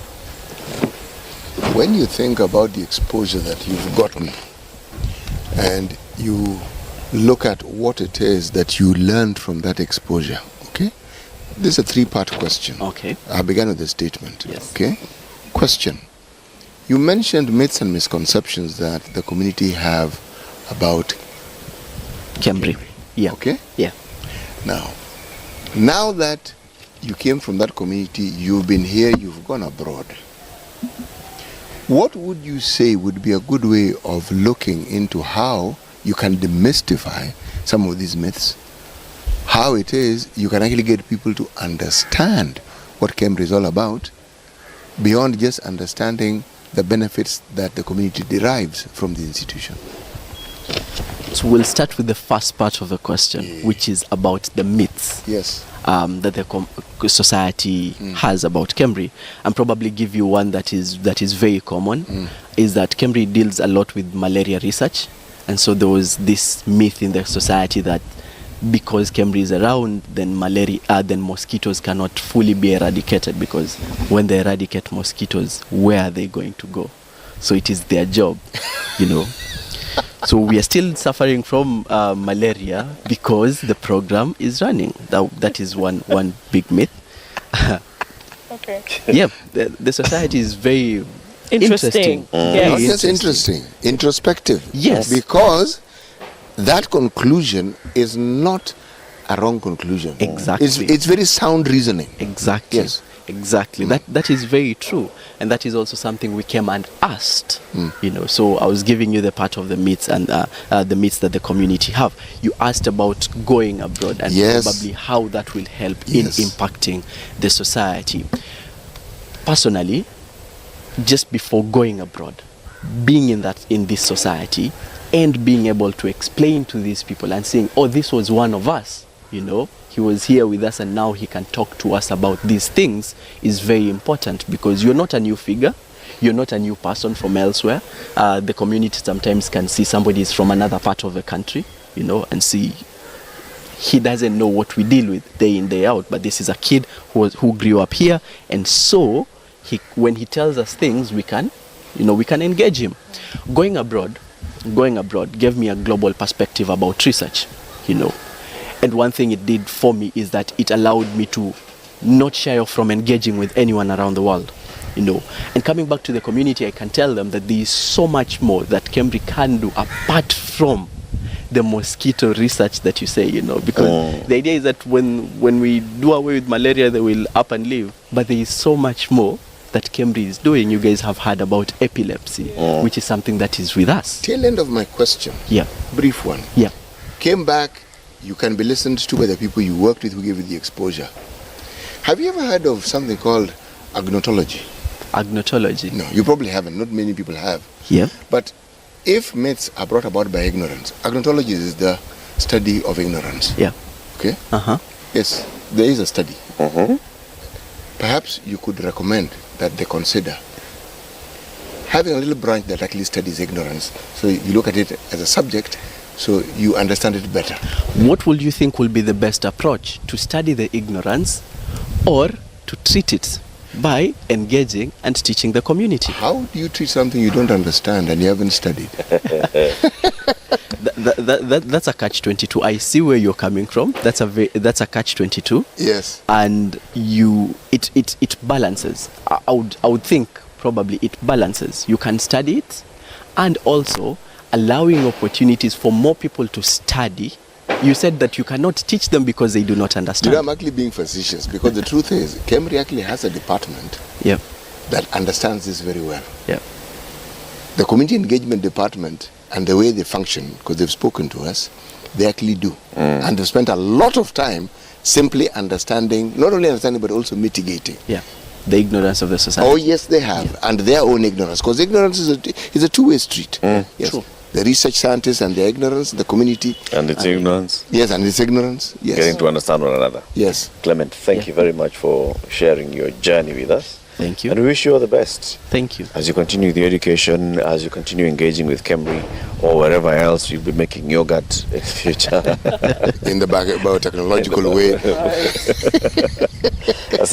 Kevin Nyiro Mwagwabi is a student at JKUAT. He is one of the beneficiaries of the school's engagement program by KEMRI.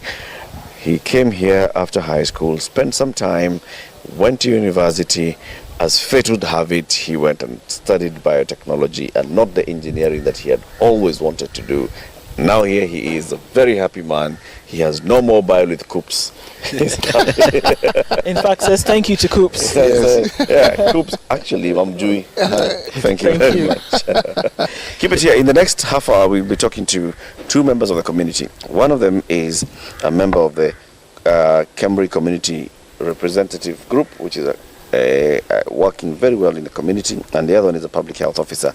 Coming up after we take this quick break for weather and traffic. KEMRC.co.ke. Why is that important? It is important because it is a refinancing company by the government which has initiated processes of PPP, public-private partnership. Is it private-public partnership? Whichever. Public-private working together. Yes. But in this instance, specifically to provide people the ability to own a home.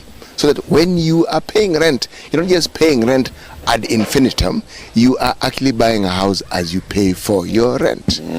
Yes, with an interest that is below 10%, believe it or not. Imagine. Yes. And by the way, 9.9 is below 10, just so that you understand. Yes. And Clement, once you finish university and you start earning, you'll be the best person to actually start at that point. So it's important to have that knowledge at this point. The Kenya Mortgage Refinancing Company, if you go to a bank or your SACCO, and you've started earning anything below 150,000 shillings, you go to them and say, instead of me paying rent to the landlord, I want to be paying to own my home. So rent yako inakuwa keja yako. Okay? Remember this, kmrc.co.ke. Time for a break. We'll be back shortly. Good morning.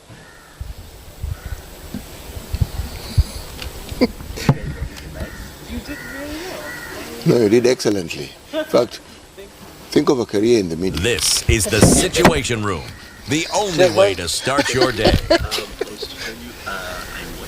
You do, eh? I love the conversation you had about CBC. I devoured that one fully. I was wondering. I sat there and I saw. So these are those guys. Those are those guys. We are those. This in Wale.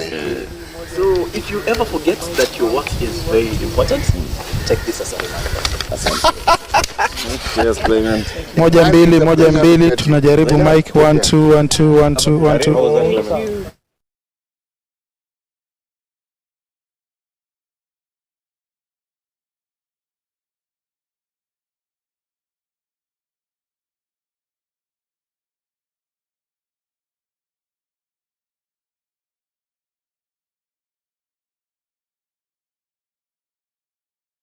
SpiceFM.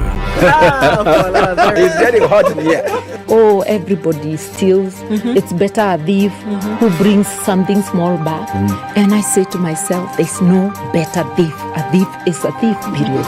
All those bribes, how much they are getting per year, how much inconvenience they are causing. As much as you call it a small case, it's worth it to be convicted. The truth is, we are a tribal nation. Because if we were not tribal, and I want to go back to this, you cannot continue walking around with a mug which is clean outside and it's rotten inside. We have become a Fuliza country. We have mortgaged our country because of debt. You've got one chef working and the assistant chef wakati anatakana koroge unga nini hayuko. This is the Situation Room, the only way to start your day.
SpiceFM, Malindi. Mature, intelligent talk every morning. Spice up yourself.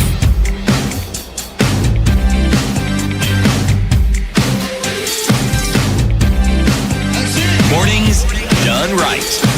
94.4 Spice FM, Nairobi. This morning's show, we are still at the KEMRI Wellcome Trust Research Facility here in Kilifi, and we've been talking to researchers who work from the facility. We've talked to somebody who's working on research on sickle cell anemia, somebody else who's working on research on epilepsy and mental health. We've talked to a student who's benefited from program, that schools engagement program. Now let's talk about the community and how KEMRI then engages the community, because research is very, very crucial when it comes to the community and how the community is involved.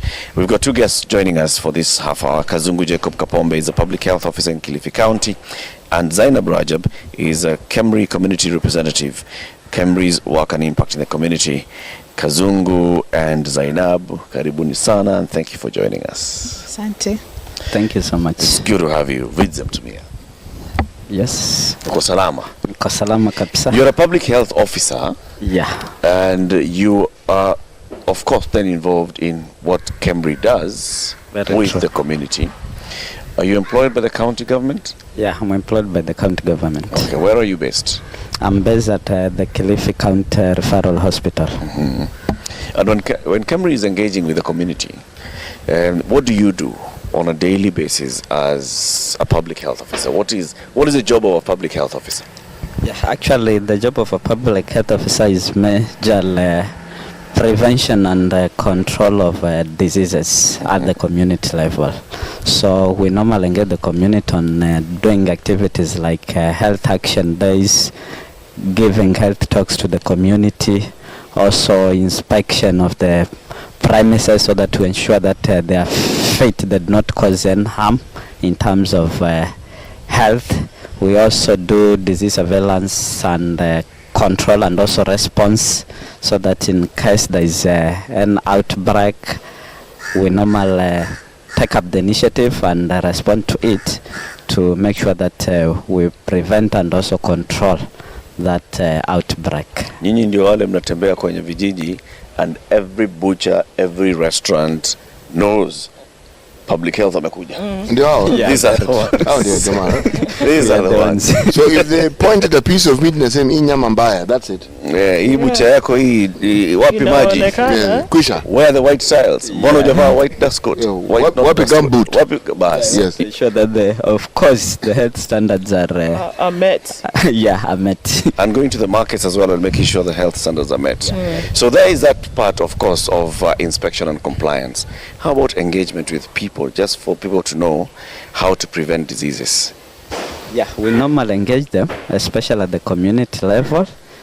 We normally engage them during the health action days, community dialogues, so that we dialogue with them, because we want the community actually to take ownership of all the prevention and control strategies towards preventing and controlling diseases. Okay.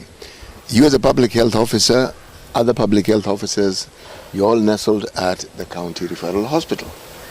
So now, when you have your outreaches, who do you work with within the community to ensure that whether it's the messaging, whether it is the actual nuts and bolts of public health, who do you engage with the community to make sure these things are achieved? Yeah, we work with the various stakeholders. We, at the community, we normally have the local leadership, that is the chiefs, the village elders, and even the various organizations, this community-based organization, the faith-based organization.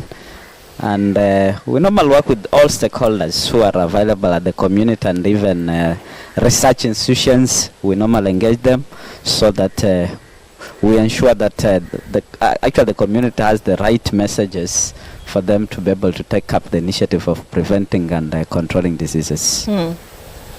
So, I mean, Zainab, for you also, in connection with what KEMRI does, how does your work then in the community help? Okay, I'll use Kiswahili. Yes. I'm much conversant with it. Okay. Kule mashinani huwa tunajihusisha sana na kubeba vile vitu ambavyo huwa tunakuja tunapata huku KEMRI tangu tulipochaguliwa kama KCR members. Kuna matatizo fulani ambao wale wana vijiji kule huwa wanatatizika nayo sana kuhusiana na KEMRI. Kwanza shirika lilivyokuja walikuwa wengi wana wasiwasi, wanasema ni shirika la wazungu. Kuna ile nembo ya nyoka, wana wasiwasi nayo, wanasema ni madevil, unaona. Na mara nyingi si unajua KEMRI ni watu wa kufanya utafiti na wanadili na mambo ya damu. Utafiti ni mtu uchukulie damu samples. Sasa wao zile fikra zao zilikuwa zinawaambia kwamba hawa ni devil worshipper, na ile alama ya nyoka ni kuna nyoka huko wanafuga, zile damu zinazochukuliwa wanaenda kulisha wale nyoka. Okay. Sasa real. Kabisa. Ni ukweli. Hata mimi mwenyewe nilivyokuwa kusija kuwa KCR member nilikuwa yani pia niko na wasiwasi sana. Sasa nilivyoingia huku yale niliyopata kuyajua huku KEMRI, ikabidi sasa nikienda kule niende niwaelezeni, kwa sababu wana ile tashwishi na waelezea mpaka saa hii, yani kwa jumla kutokea wakati ule mpaka hivi sasa yale mambo ya maneno ya kuogopa KEMRI mengi imepungua. Mpaka kuna watu hata ni wasome wenyewe. Unaona, kulikuwa kuna mwalimu tulikuwa tunafundisha naye mahali fulani hiyo. Yeye asema pia alikuja KEMRI. Sasa unajua vile ameshaika kichwani mwake kwamba KEMRI wanaambiwa ni devil worshipper. Asema alivokaa na yule mtafiti kwenye kiti hivi, basi yasikia kama kuna kitu hapo.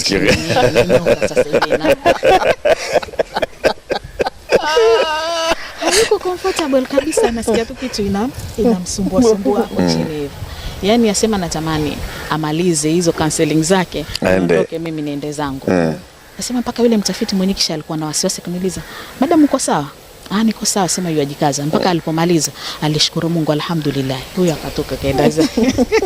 Akaenda.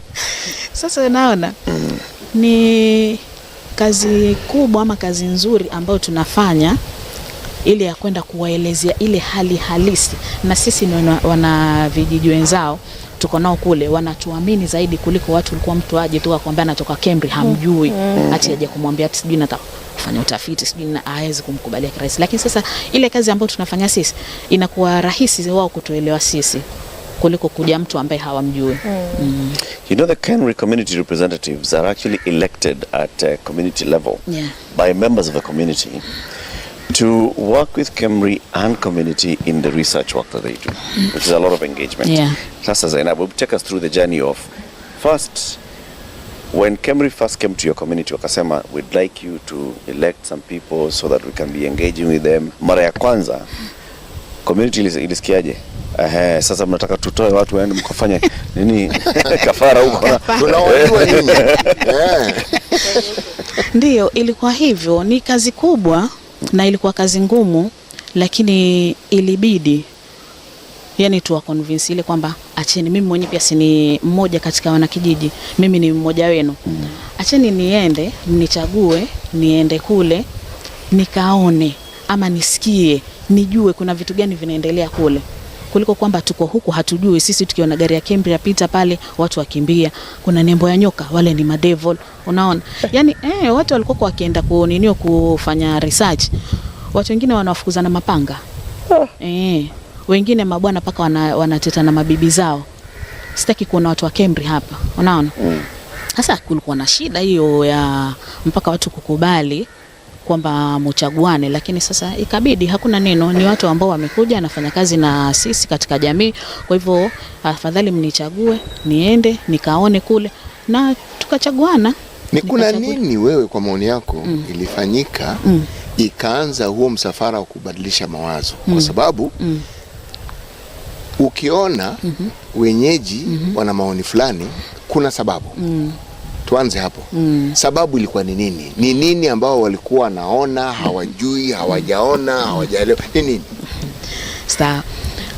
Kitu ambacho walikuwa hawajajua, hawajaona ni unaona ile kutembelewa kila mara. Unaona mapikipiki tu yanaingia kwa miji yanaingia, mara tumekuja tuomba consent tuseme, tuomba tutaka kuwafanyia utafiti, unaona. Yani ni vitu hawajakubaliana. Alafu mwanzo pia walikuwa watu wa kutoka KEMRI wakija waje waombe ruhusa kwako mwenye boma.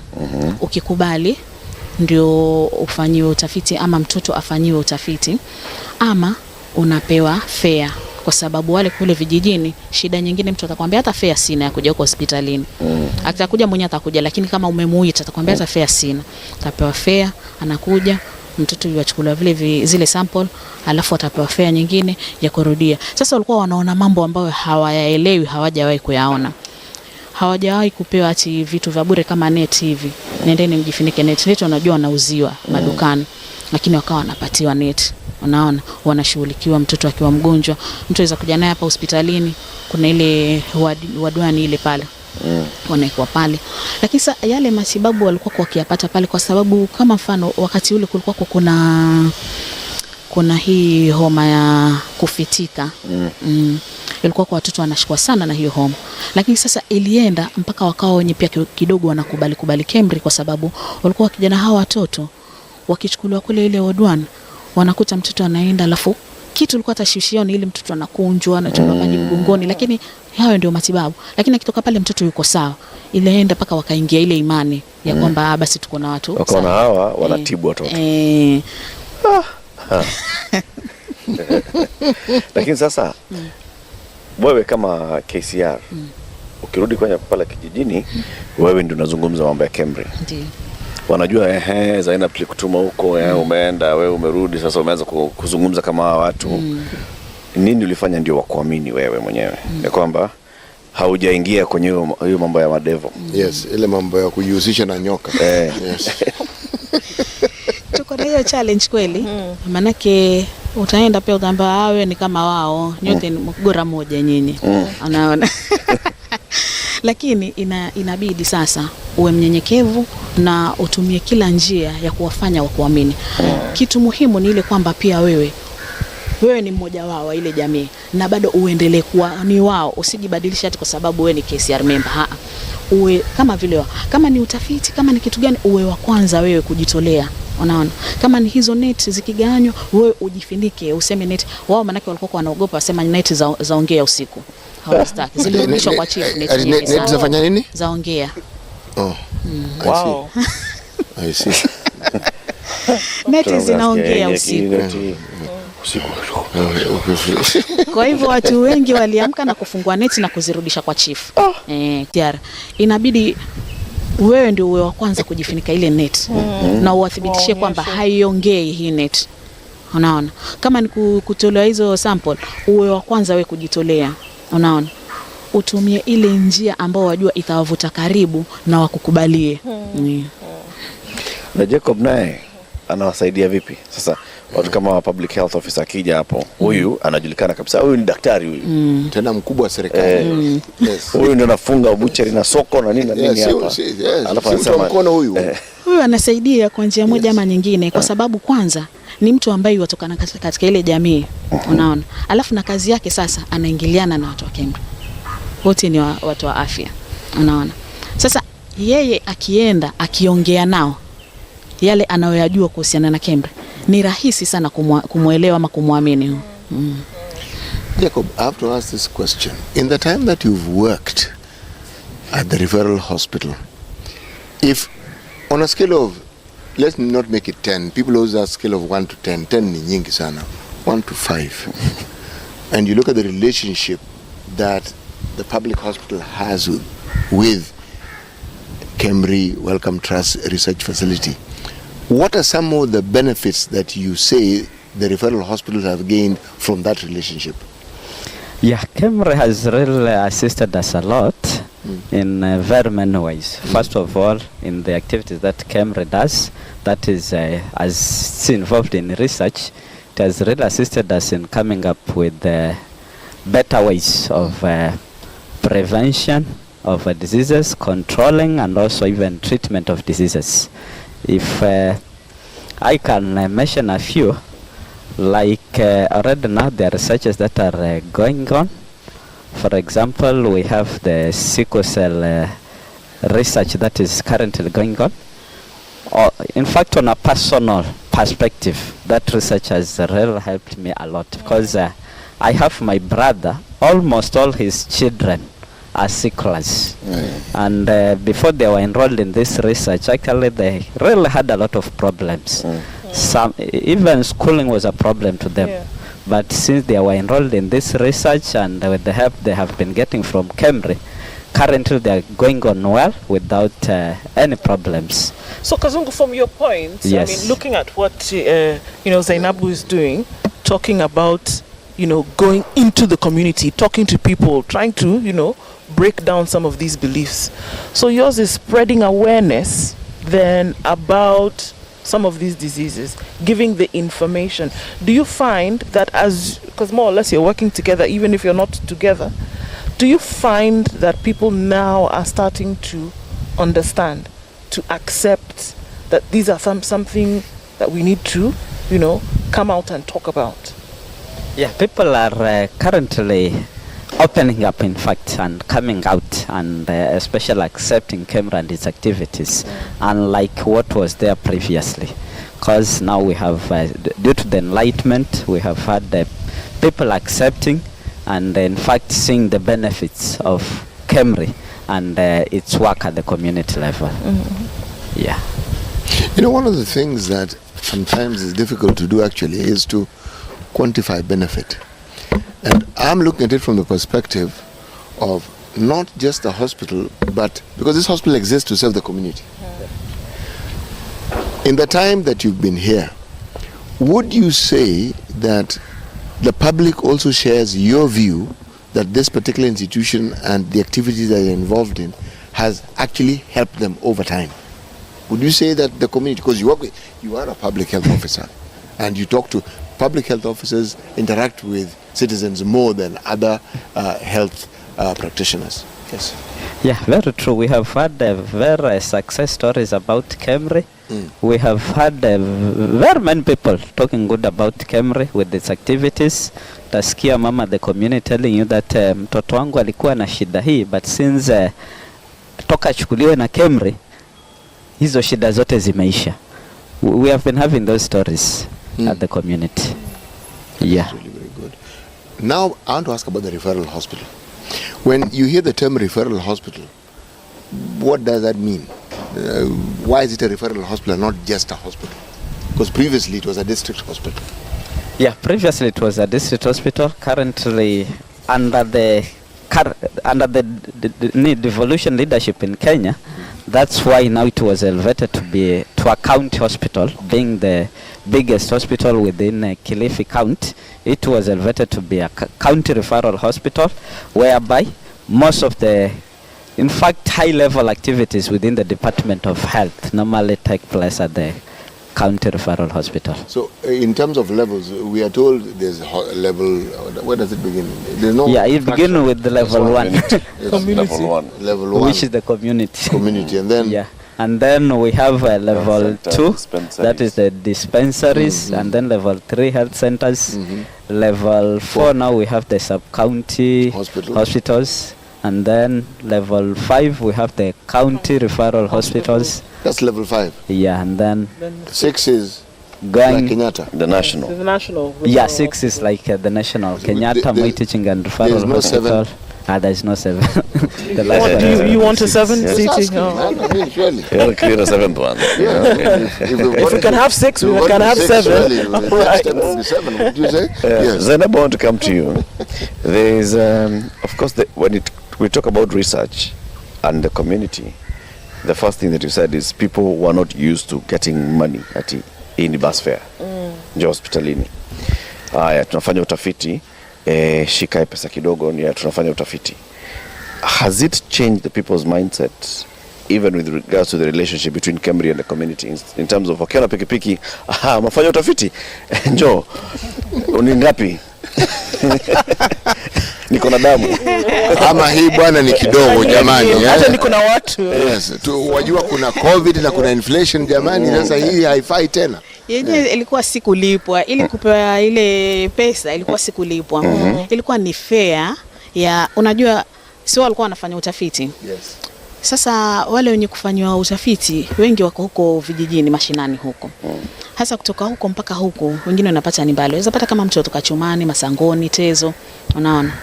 Na ile kitu inafanywa kwa manufaa yao, lakini sisi binadamu ndio tuko hivyo.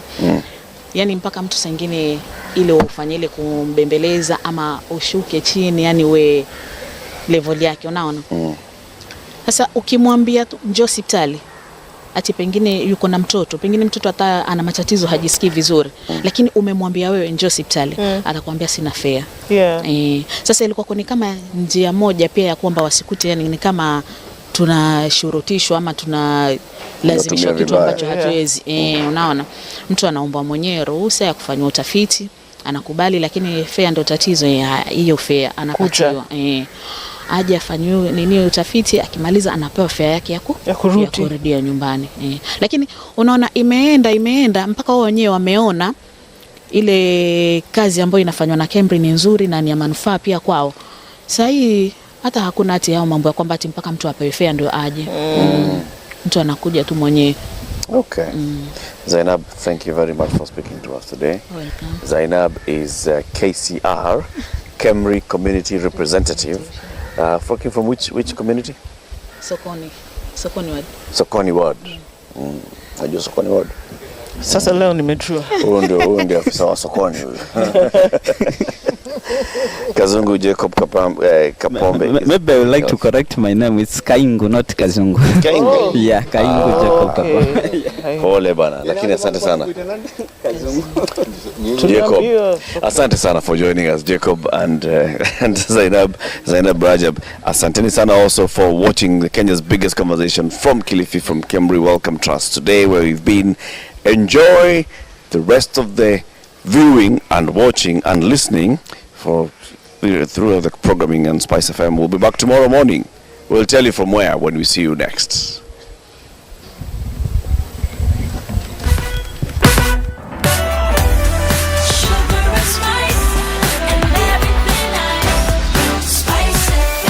Spice up your life.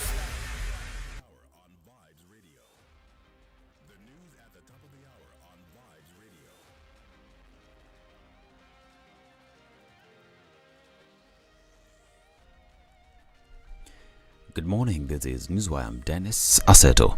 Onesmus Kipchumba Murkomen, the nominee for Cabinet Secretary for Roads, Transport and Public Works, has revealed that he is worth an estimated 550 million shillings. Murkomen told the Committee on Appointments during the vetting process that his wealth was accumulated through properties he owns and 6 parcels of land in various parts of the country where he farms. Murkomen then provided his current sources of income to the 15-member committee led by National Assembly Speaker Moses Wetangula. He stated that he earned a portion of his income from law practice and a salary from his senatorial position, which he will resign from if appointed to the cabinet. Can you tell this committee your financial net worth and a segregation of what it is that... Mr. Speaker, I am worth an estimated figure of 550 million Kenya shillings.